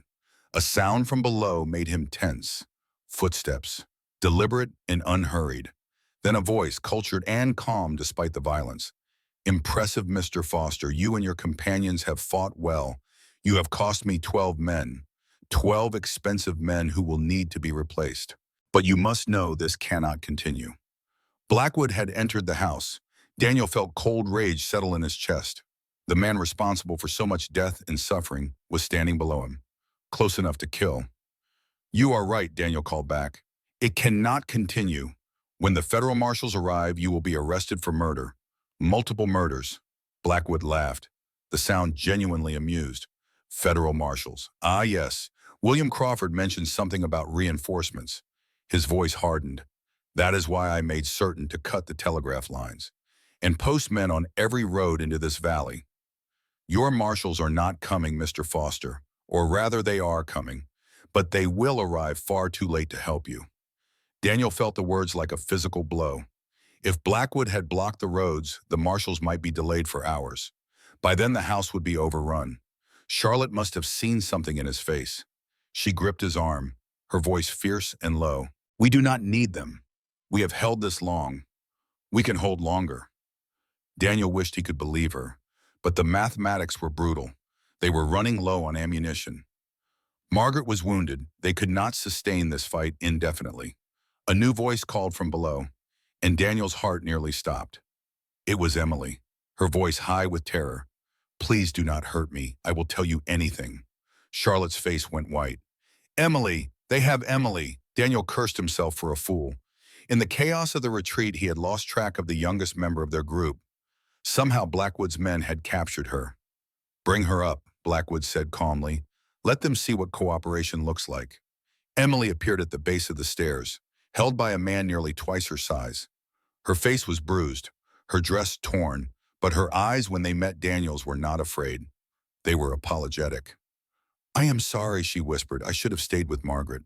The man holding her put a gun to her head. Blackwood stepped into view beside them, his expensive suit somehow still immaculate despite the battle. "Now then, let us discuss terms. You surrender and I let this young woman live. You continue fighting and I kill her right now, your choice." Daniel's mind raced. If they surrendered, Blackwood would kill them all anyway. But if they refused, Emily would die. There was no good option, only terrible choices. Charlotte stood, her rifle aimed not at the man holding Emily, but at Blackwood himself. "You want terms. Here are mine. Let Emily go, and we will not kill you where you stand." She pulled a folded paper from her pocket. "We have copies of every murder you ordered, every bribe you paid, every life you destroyed. William Crawford has the originals. Even if you kill us, the evidence will find its way to the territorial governor. You will hang for what you have done." Blackwood's smile faded. "You are bluffing." Charlotte's voice remained steady. "Try me. Kill Emily and I burn these documents along with your last chance to negotiate. Let her go, and perhaps we can discuss your surrender." The standoff stretched, seconds feeling like hours. Daniel kept his rifle trained on Blackwood, his finger on the trigger. If the man made one wrong move, Daniel would end him. Emily's life be damned. Emily met his eyes across the space between them. In her gaze, he saw acceptance. She knew she was going to die, and she was making peace with it. No, Daniel thought. Not today. Not while I still draw breath. He shifted his aim from Blackwood to the man holding Emily. A harder shot. The target partially obscured. But Daniel had been a sharpshooter in the war, had made impossible shots under worse conditions. He squeezed the trigger. The rifle bucked. The bullet crossed the distance in a fraction of a second, entering the man's skull just above his right eye. He was dead before he began to fall. Emily dropped as the corpse released her, covering her head with her hands. Blackwood spun toward Daniel, raising his gun. But before he could fire, a shot rang out from somewhere outside. Blackwood jerked sideways, a bloom of red spreading across his chest. Daniel looked toward the broken window and saw them. Riders, at least 20 of them, wearing the distinctive badges of federal marshals. They had made it through Blackwood's blockade. At the head of the column rode Marshal Crawford, somehow back in the saddle despite the danger. And beside him, a woman Daniel had never seen before. Middle-aged, blonde hair streaked with gray, her face set with grim determination. The cavalry had arrived, and they had brought Blackwood's worst nightmare. "Hello, Theodore." The woman's voice was cold as mountain ice. "Did you miss me?" Blackwood's face had gone pale. He staggered backward, his gun falling from nerveless fingers. "Eleanor, that is impossible. You are dead." "Clearly not." Eleanor, Blackwood replied, "though you certainly tried your best. 5 years in that asylum, drugged and helpless while you told the world I had died of consumption. But I am very much alive, Theodore, and I am going to watch you hang." Blackwood's remaining men, seeing federal marshals surrounding them and their employer's wife risen from the dead to testify against him, threw down their weapons. Charlotte fired, striking Blackwood's shoulder. Rachel fired, hitting his leg. 3 bullets had found their mark. Blackwood staggered backward, blood spreading across his chest, shoulder, and leg. His gun fell from nerveless fingers. Blood spread across his expensive suit, dark against the fine fabric. He looked down at himself with an expression of profound surprise, as if he could not quite believe his mortality. Then his legs buckled and he collapsed, gasping like a landed fish. Crawford organized his men, securing prisoners, collecting weapons, beginning the documentation that would be required for trial. He paused beside Daniel, his expression grateful. "Thank you," he said simply, "for keeping them alive, for standing when you could have run." "They are worth standing for," Daniel replied. Crawford glanced at Charlotte, something knowing in his tired eyes. "Yes, I believe they are." The next hours passed in a blur of activity. The doctor arrived and stabilized Blackwood, though the man would be weeks recovering from his wounds. The federal marshals took statements, gathered evidence, processed prisoners. Eleanor Blackwood sat with the 5 widows, sharing her own story of survival and escape, creating bonds of shared trauma and triumph. As the sun began to set, painting the smoke-stained sky in shades of orange and purple, Daniel stood on what remained of his front porch and surveyed the damage. Bullet holes pocked every wall. Windows were shattered. The front door hung from broken hinges. The barn was a pile of smoking ash, but the house still stood, and the people inside it still breathed. Charlotte joined him, 2 cups of coffee in her hands. She offered one to Daniel, and they stood together in comfortable silence, watching the marshals prepare to transport Blackwood and his men back to Denver for trial. "Your brother would be proud," Charlotte said quietly. Daniel thought of Jonathan, of the last letter he had written, asking Daniel to protect what he could not. "I think he knew. I think that is why he left me this place. To turn you into a target, to give me a reason to live." Daniel sipped the coffee, grateful for its warmth. "For 8 years I've been going through the motions, eating, sleeping, working, but not really living. Today, fighting to protect you and the others, I felt alive again, fully alive, and I have Jonathan to thank for that. And us. What about us?" Daniel turned to look at her, seeing the vulnerability beneath her strength. "What do you want there to be?" Charlotte set down her coffee and faced him directly. "I want to stop running. I want to build something real.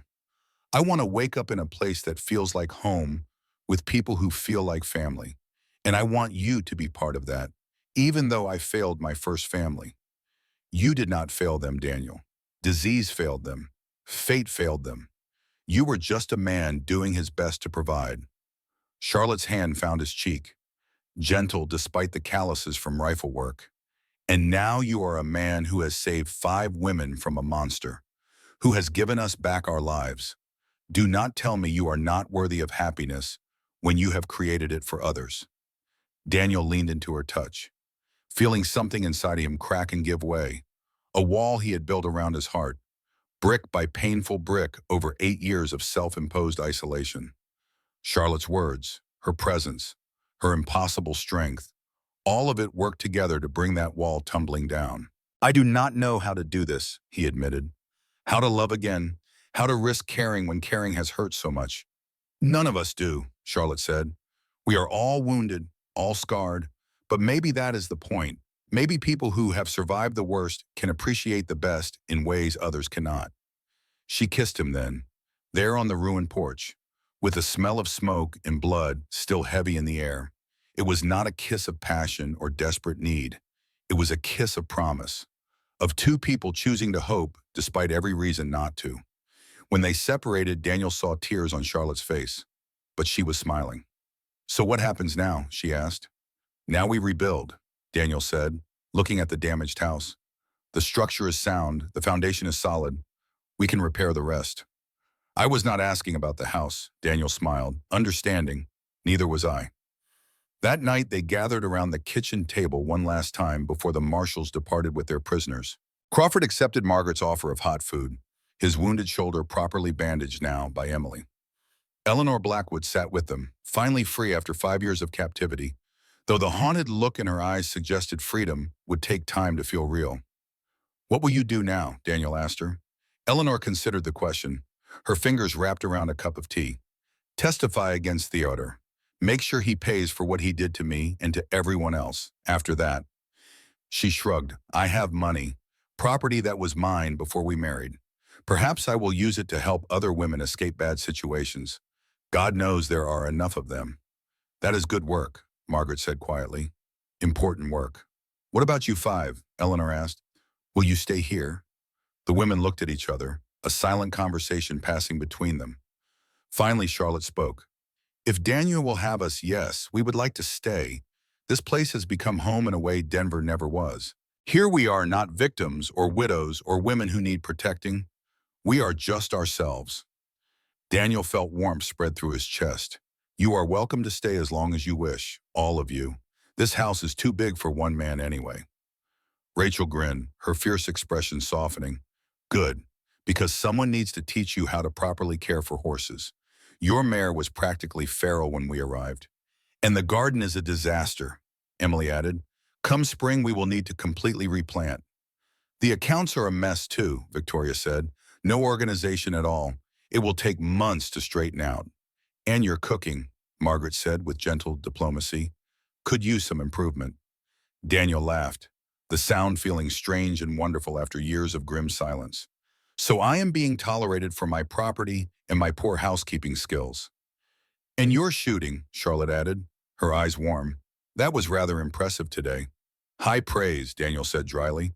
Crawford stood, wincing slightly as the movement pulled his wounded shoulder. I should get these prisoners back to Denver before they recover enough courage to cause trouble. He looked at Daniel, extending his hand. Thank you again for everything. Daniel shook the offered hand. Will Blackwood face justice, real justice, with Eleanor's testimony and all the evidence we have gathered? Crawford nodded grimly. He will hang, and his network of corruption will hang with him.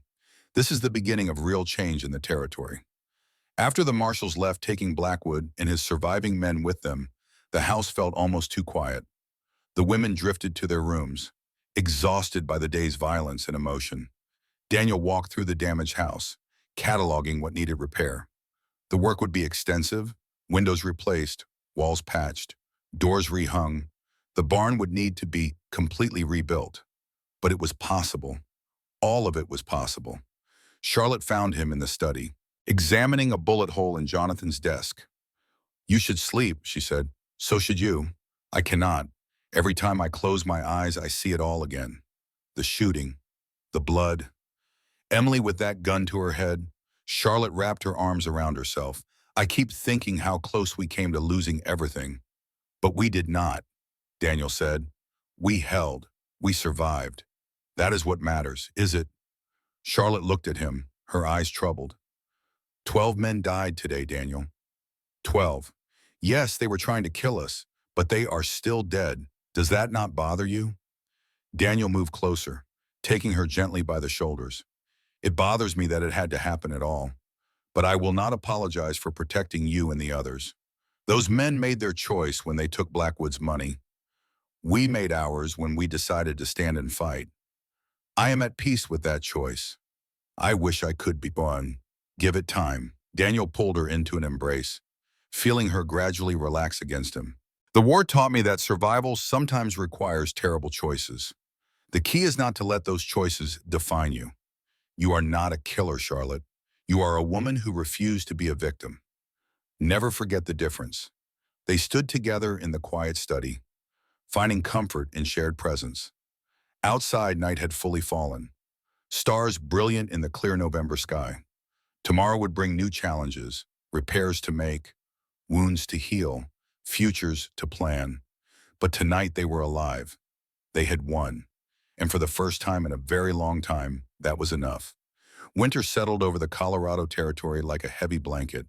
Snow came early that year, blanketing the hills in white, transforming the damaged ranch into something almost beautiful, as if nature itself was trying to cover the scars of violence with something pure. Inside the house, life found its rhythm. The women healed, not just from the wounds of the battle, but from the deeper wounds they had carried for so long. Margaret's arm mended quickly. Her cooking never missed a beat. Emily's nightmares came less frequently now, and when they did come, she no longer woke screaming, just crying softly until sleep took her again. Rachel channeled her energy into the horses. The mare Daniel had neglected for 3 years now gleamed with health, and Rachel was already talking about breeding programs, about building something that would last. Victoria buried herself in the ranch's accounts, finding a strange comfort in numbers, in the certainty of mathematics. in problems that had solutions. And Charlotte. Charlotte was everywhere, coordinating, planning, leading, but also laughing now, something Daniel had not heard from her before the battle, a sound that made the cold winter days feel warmer. The trial in Denver began in January. Daniel and Charlotte made the journey together, leaving the others at the ranch under Rachel's capable protection. The snow made travel slow, 3 days each way, but they needed to be there, needed to see justice done. The courthouse was packed. Word had spread about William Blackwood, about the women who had defied him, about the battle at the Foster Ranch. People came from across the territory, some out of curiosity, some out of hatred for a man who had wronged them, some just to witness the fall of someone they had feared for so long. Eleanor Blackwood took the stand on the third day. She wore a simple gray dress, her blonde hair pulled back severely, but her eyes burned with 5 years of suppressed rage. She spoke for 6 hours. Names, dates, locations, evidence she had gathered before Blackwood had her committed, evidence she had hidden where he never found it, documents that proved bribery, conspiracy, murder. The prosecutor had to stop her twice, once to let the court stenographer catch up, once because a juror had started weeping. When she finished, the courtroom was silent. Blackwood sat at the defendant's table. His wounds had healed enough for him to attend, but something in him had broken. The arrogance that had defined him was gone, replaced by something hollow, something afraid. He did not meet Eleanor's eyes. Not once. The trial lasted 3 weeks. Witness after witness came forward, emboldened by Eleanor's courage. Former associates who had been too afraid to speak, victims' families who had been silenced, even some of Blackwood's own men, turning on their employer to save themselves. The web of corruption he had built over decades unraveled thread by thread. Judges and politicians scrambled to distance themselves, to claim ignorance, to avoid being pulled down with the man they had served. On the final day, the jury deliberated for less than 2 hours. Guilty on 17 counts of murder, on dozens of counts of bribery, corruption, kidnapping, attempted murder, conspiracy. The judge, one of the few in the territory who had never taken Blackwood's money, delivered the sentence with grim satisfaction.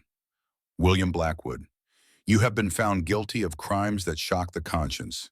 You have murdered, stolen, corrupted, destroyed lives without remorse or hesitation. The evidence against you is overwhelming. The verdict of this jury is just. I hereby sentence you to death by hanging, to be carried out on the 15th of February. Blackwood did not react, just stared straight ahead, as if he had already accepted what was coming. Charlotte and Daniel left the courthouse in silence. Outside, the winter sun was bright, almost blinding after the dim interior. People milled about, talking excitedly about the verdict, about justice finally being served. Charlotte stopped on the courthouse steps, her breath misting in the cold air. "It is over," she said, her voice strange, distant. "I thought I would feel something more. Triumph, relief, something." Daniel took her hand. "What do you feel?" Charlotte considered the question. "Empty, like I have been carrying a weight for so long that now that it is gone, I do not know how to stand." The weight was real. But so is this. So is what comes next. What comes next? Daniel smiled. Life. They returned to the ranch 3 days later, carrying news of the verdict. The other women received it with tears and embraces, with prayers of thanksgiving, with a celebration that lasted long into the night.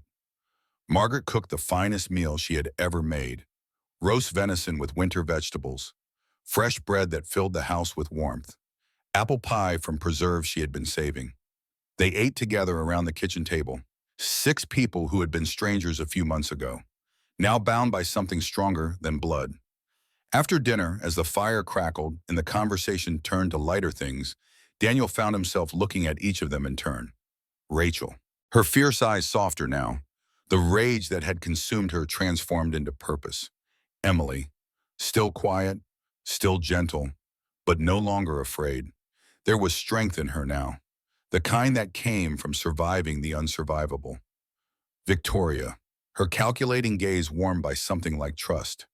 She had learned to believe in people again. to let logic share space with emotion. Margaret, the heart of them all, her maternal presence holding them together through the darkest times. And Charlotte, his Charlotte, though he had not yet said those words aloud, the woman who had appeared on his porch with an impossible proposition, who had given him back his life without even knowing she was doing it.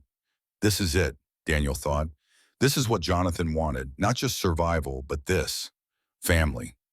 3 weeks later, they received devastating news. William Blackwood had escaped.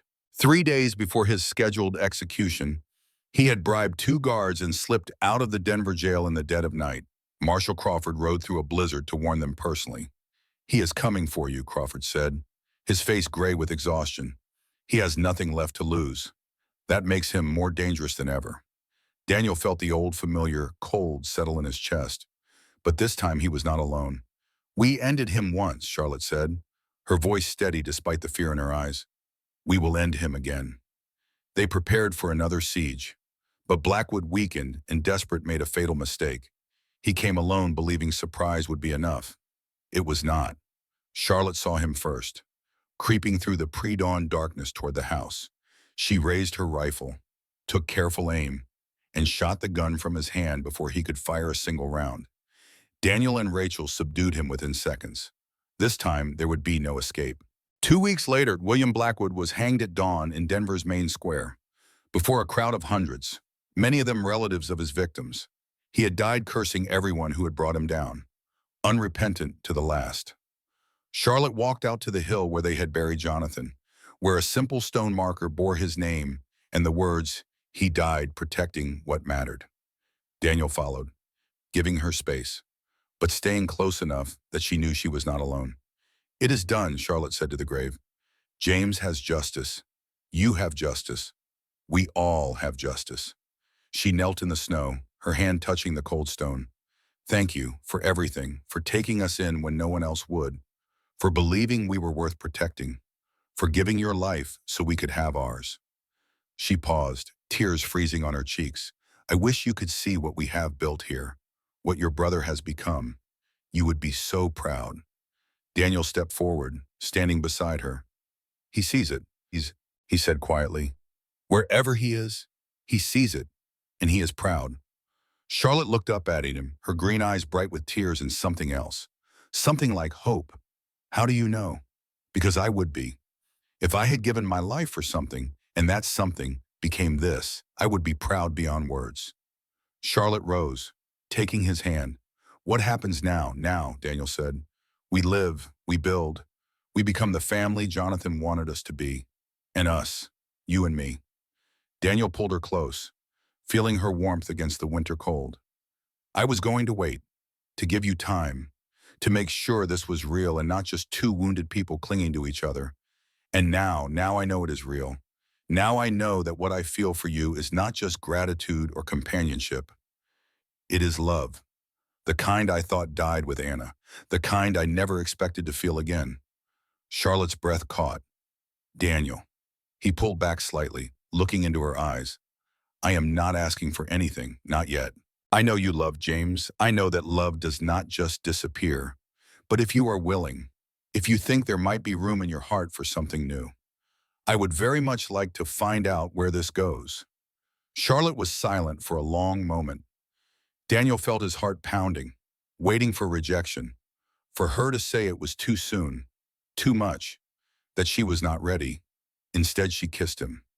Not the gentle kiss they had shared on the porch. This was deeper, more certain, a declaration rather than a question. When they separated, both breathless, Charlotte smiled.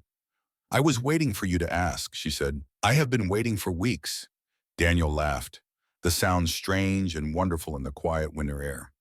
"You could have said something, and miss watching you struggle with it."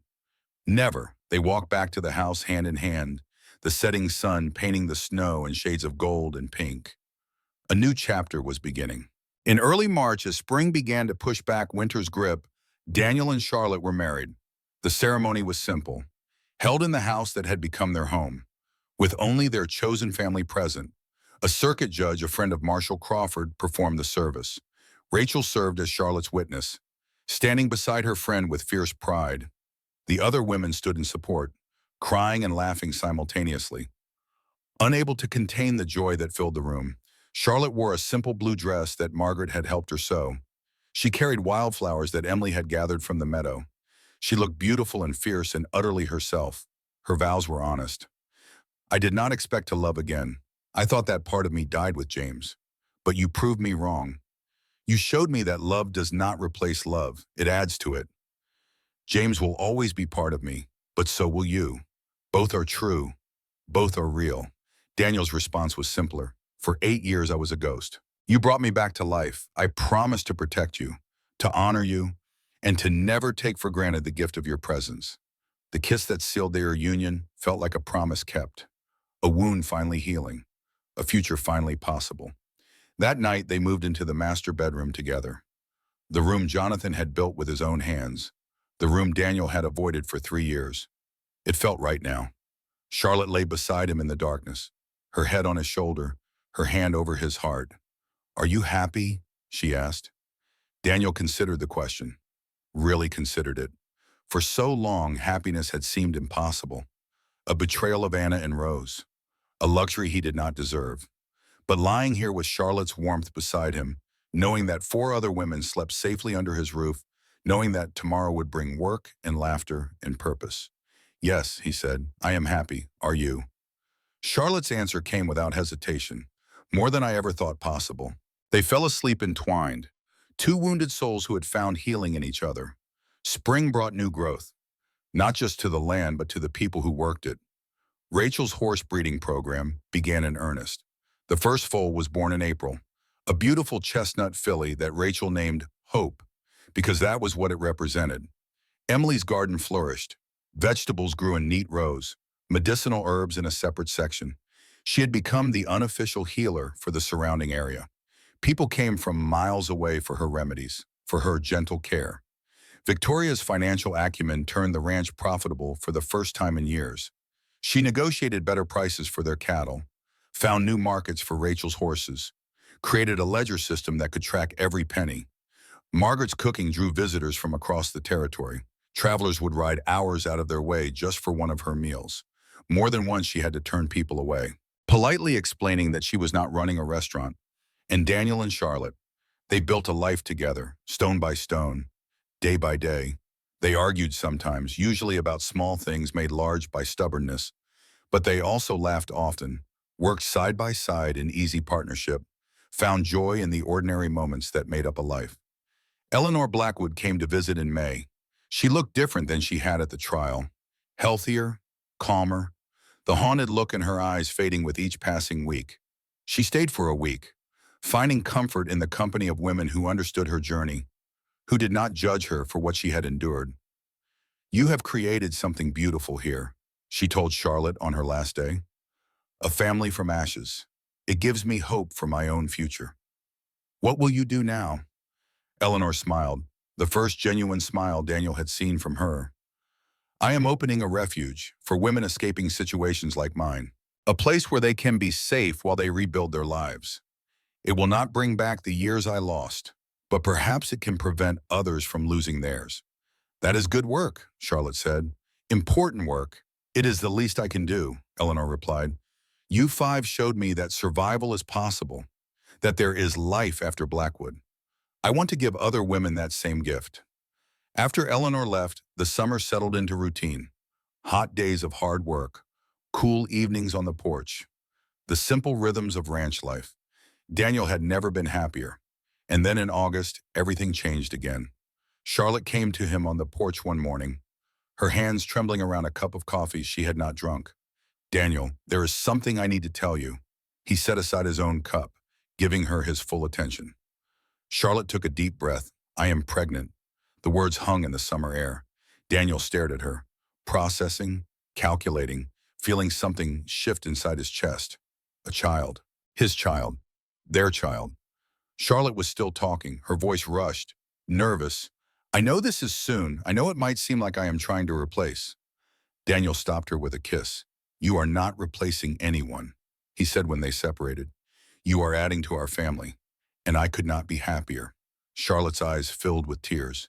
You mean that? I have never meant anything more. She collapsed into his arms, sobbing with relief and joy, and something Daniel recognized all too well. The fear of hoping, the terror of wanting something so much that losing it would be unbearable. He held her tight. "We will face this together," he said. "Whatever comes, however this ends, we face it together." Charlotte pulled back, looking up at him. "I am scared. I am so scared. What if something goes wrong? What if I lose this baby like you lost Rose? Then we will grieve together and survive together. But we will not let fear steal our joy. This child deserves to be celebrated, not feared." The other women were overjoyed at the news. Margaret immediately began knitting tiny clothes, her needles clicking furiously as she worked. Emily consulted her medical books, determined to ensure a safe pregnancy and delivery. She had helped deliver babies before. With Edward, she knew what to watch for, what to worry about, what to celebrate. Victoria started planning, calculating the financial needs of raising a child, creating budgets and contingencies, finding comfort in numbers as she always did. Rachel tried and failed to hide her tears. The fierce redhead who had faced down Blackwood's men without flinching, reduced to sobs by the thought of a baby. They converted one of the upstairs bedrooms into a nursery. Daniel built a cradle from cherry wood, polishing it until it gleamed, carving small horses into the headboard because Rachel insisted. Margaret made blankets, soft and warm, in colors she said would be suitable for boy or girl. Emily gathered herbs, preparing teas for Charlotte's nausea, tonics for her strength, everything she had learned from Edward, everything she had read since his death.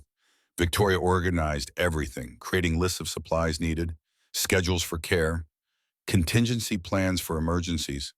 And Charlotte. Charlotte grew round and beautiful, her green eyes bright with anticipation, her hand often resting on her swelling belly, talking to the child inside. Daniel found himself thinking about Rose during these months. His daughter would have been 12 now, perhaps already helping with chores, already learning to ride, already becoming the woman she would never be. The memory did not hurt the way it used to. Instead, it filled him with determination, with resolve, with a promise to be the father he had not been able to be before. This child would know love, would know safety, would know a father who was present, every day, every moment, whatever it took. The winter came early that year. By November, snow had already blanketed the hills. The ranch was warm and well supplied, ready for the months of isolation ahead. Charlotte's time grew near. She moved carefully now, her belly enormous, her back aching constantly, but her spirit never flagging. Even when the baby kept her awake all night with kicks and movements, she would smile and say the child was just eager to meet everyone. On a cold November morning, exactly 1 year after 5 widows first appeared on Daniel's porch, Charlotte went into labor. It started before dawn, a sharp pain that woke her from sleep. She did not panic, did not cry out, just lay there in the darkness, breathing through it, waiting for Daniel to wake. When he saw her face, he understood immediately. "Is it time?" Charlotte nodded, her jaw clenched against another wave of pain. "I think so." Daniel was on his feet in an instant, pulling on clothes, moving toward the door. "I will get Emily, Margaret, everyone. Daniel." He stopped, turned back. Charlotte reached out her hand. "Stay with me, please. I need you here." Daniel returned to her side, taking her hand, pressing it to his lips. "I am not going anywhere." The labor was long, 20 hours of contractions, of pain, of exhaustion. Emily attended with calm confidence, her medical training put to good use. She had helped deliver dozens of babies, had watched Edward work miracles with women in labor. She knew what to do. Margaret supported Charlotte's back during contractions, wiped her brow with cool cloths, whispered encouragement when Charlotte's strength flagged. Rachel and Victoria waited in the kitchen, unable to help, unable to stay away, making coffee that no one drank, pacing until the floorboards creaked. Daniel stayed by Charlotte's side the entire time, holding her hand, whispering encouragement, trying to give her strength when her own seemed exhausted. When dawn finally came, when the sun rose on a cold November morning, a baby's cry filled the house. Daniel felt tears streaming down his face as Emily placed a tiny red-faced, utterly perfect baby girl in Charlotte's arms. Anna, Charlotte whispered, looking up at Daniel for confirmation. We agreed. Anna, if it was a girl. Daniel could only nod, too overwhelmed to speak. Anna Rose Foster, Charlotte said, completing the name, for the two you lost, and the one we found. Daniel leaned down to kiss his wife's forehead, then gently touched his daughter's impossibly small hand. She gripped his finger with surprising strength, and he felt something in his chest expand, until it hurt in the best possible way. This was why Jonathan had left him this place. This was why 5 widows had appeared on his doorstep. This was why he had chosen to fight instead of run, to live instead of merely exist. For this moment, this perfect, impossible, beautiful moment of new life emerging from so much death. The other women crowded into the room, taking turns holding the baby, marveling at her tiny fingers and toes. Even Rachel, usually so tough and pragmatic, melted at the sight of the infant. She has your eyes, Rachel told Charlotte, and his stubborn chin. God help us all, Victoria said with a laugh. They spent the day in celebration. Margaret cooking a feast despite her exhaustion. Everyone taking turns helping with the baby, or supporting Charlotte. The house rang with laughter and joy, a stark contrast to the violence it had witnessed a year before. That night, after the celebrations had wound down and the others had retired to their rooms, Daniel sat in the nursery with his daughter sleeping in his arms. Charlotte dozed in the bed nearby, exhausted but peaceful. He looked down at Anna, studying her face in the lamplight. She looked like Charlotte, with the same delicate features and dark hair. But he could see echoes of his first Anna, too, in the shape of her ears, the curve of her brow. You are named for 2 remarkable women, Daniel whispered to his sleeping daughter. The first Anna was your namesake, my first wife. She was kind and fierce, and would have loved you beyond measure. The second Rose was your half-sister. Though she died before you were born, she was curious and brave, and full of laughter. Anna stirred in her sleep, but did not wake. Your mother is the strongest person I have ever known, Daniel continued. She survived things that would have broken most people. She fought when fighting seemed hopeless. She loved when love seemed impossible. You could not ask for a better example of how to live. He paused, gathering his thoughts. I am going to make mistakes as your father. I will be overprotective, because I lost a daughter before. I will worry too much, because I know how fragile life can be. But I promise you this, I will always fight for you. I will always protect you, and I will always make sure you know you are loved. Charlotte's voice came soft from the bed. She will know. How could she not? With a family like this. Daniel looked over at his wife, smiling. You should be sleeping. So should you. Charlotte patted the bed beside her. Bring her here. Let us all rest together. Daniel carefully transferred Anna to the cradle beside the bed, then climbed in next to Charlotte. She curled against him, and he wrapped his arms around her, feeling more complete than he had in years. This is it, is it not? Charlotte murmured sleepily. This is the life we fought for. This is it. Daniel agreed, it is better than I imagined. Me too. They drifted to sleep as the baby slept beside them. 3 lives intertwined, past and present and future, woven together with threads of hope. The winter that followed was hard, as Colorado winters always were, but the house was warm and full. Anna grew from a tiny newborn into a baby with personality, her cries demanding, her smiles radiant. The women took turns helping Charlotte with the endless work of infant care, creating a support system that made the difficult task manageable. Daniel split his time between ranch work and fatherhood, learning to change diapers with the same efficiency he had once learned to field strip a rifle. He walked the floor with Anna when she was colicky, singing old war songs his mother had taught him, softened for a child's ears. Spring came slowly that year. But when it did, it brought warmth and renewal. The ranch flourished under their collective care. Rachel's horses commanded premium prices at the territorial fair. Emily's medicinal herbs became sought after by doctors throughout the region. Victoria's investments paid dividends. Margaret's reputation as a cook led to offers to open a restaurant in Denver, which she politely declined. And Anna grew. By summer, she was sitting up on her own, reaching for everything within grasp, laughing at the faces her aunts made for her entertainment. Daniel watched her sometimes, just watched, marveling at the miracle of her existence, at the fact that this perfect creature had somehow emerged from so much pain and loss. One evening, as the sun set over the Colorado hills, Daniel gathered his family in the kitchen. All of them, Charlotte and Anna, Rachel and Emily, Victoria and Margaret, the six people who had become his world. He stood, cradling his daughter in his arms.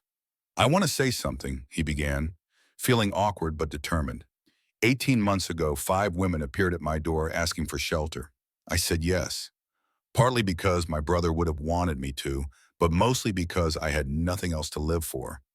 I was a ghost in my own life, going through the motions, but feeling nothing. Charlotte reached for his hand, squeezing gently. "You 5 gave me back my life," Daniel continued. "You showed me that family is not just blood, that love can grow even in the hardest soil, that there is always a reason to keep fighting. So I want to thank you, all of you, for choosing to stay, for trusting me to protect you, for becoming the family I did not know I needed." Rachel raised her coffee cup. "To family, chosen and cherished. To family." The others echoed, clinking their cups together. Margaret wiped tears from her eyes. "You know, when my Charles died, I thought my life was over. I was 42 years old and convinced my best days were behind me. But sitting here with all of you, I realize I was wrong. My best days are right now," Emily nodded. "I was so afraid after Edward died. Afraid of everything. Afraid to hope, to try, to live. But you all taught me that fear is just a feeling, not a command. I am still afraid sometimes, but I do not let it stop me anymore." Victoria, usually so composed and analytical, had to clear her throat before speaking. "I never had children with George. We wanted them, but it never happened. I used to think that meant I would never have a family." She looked around the table, her eyes bright. "But I was wrong. You are my family, every one of you." Charlotte stood, moving to stand beside Daniel. "When James died, I thought love had died with him. I thought I would spend the rest of my life alone, unwilling to risk my heart again." She looked at Daniel, her eyes shining. "But you proved me wrong. You showed me that love does not replace love, it adds to it. James will always be part of me, but so will you. Both are true. Both are real." Daniel pulled her close, kissing her forehead. The table erupted in good-natured teasing and laughter, the serious moment giving way to the comfortable chaos of family. As the evening wound down and people drifted to their rooms, Daniel stood on the porch, watching the stars emerge. Charlotte joined him, as she always did, bringing 2 glasses of whiskey this time instead of coffee. "Celebrating?" Daniel asked. "Accepting a glass. Living," Charlotte corrected. "There is a difference." They sipped their whiskey in comfortable silence, the sounds of the summer night surrounding them, crickets chirping, a distant owl hooting, the wind rustling through the pines. "Do you ever think about her?" Charlotte asked. "Anna. You're first, Anna, every day," Daniel admitted.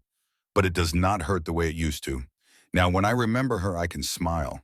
I can be grateful for the time we had, rather than bitter about the time we lost. That is healing." "Yes." Daniel turned to face Charlotte. "What about you? Do you think about James all the time?" Charlotte smiled softly. "I imagine him watching us, probably laughing at how we stumbled into this.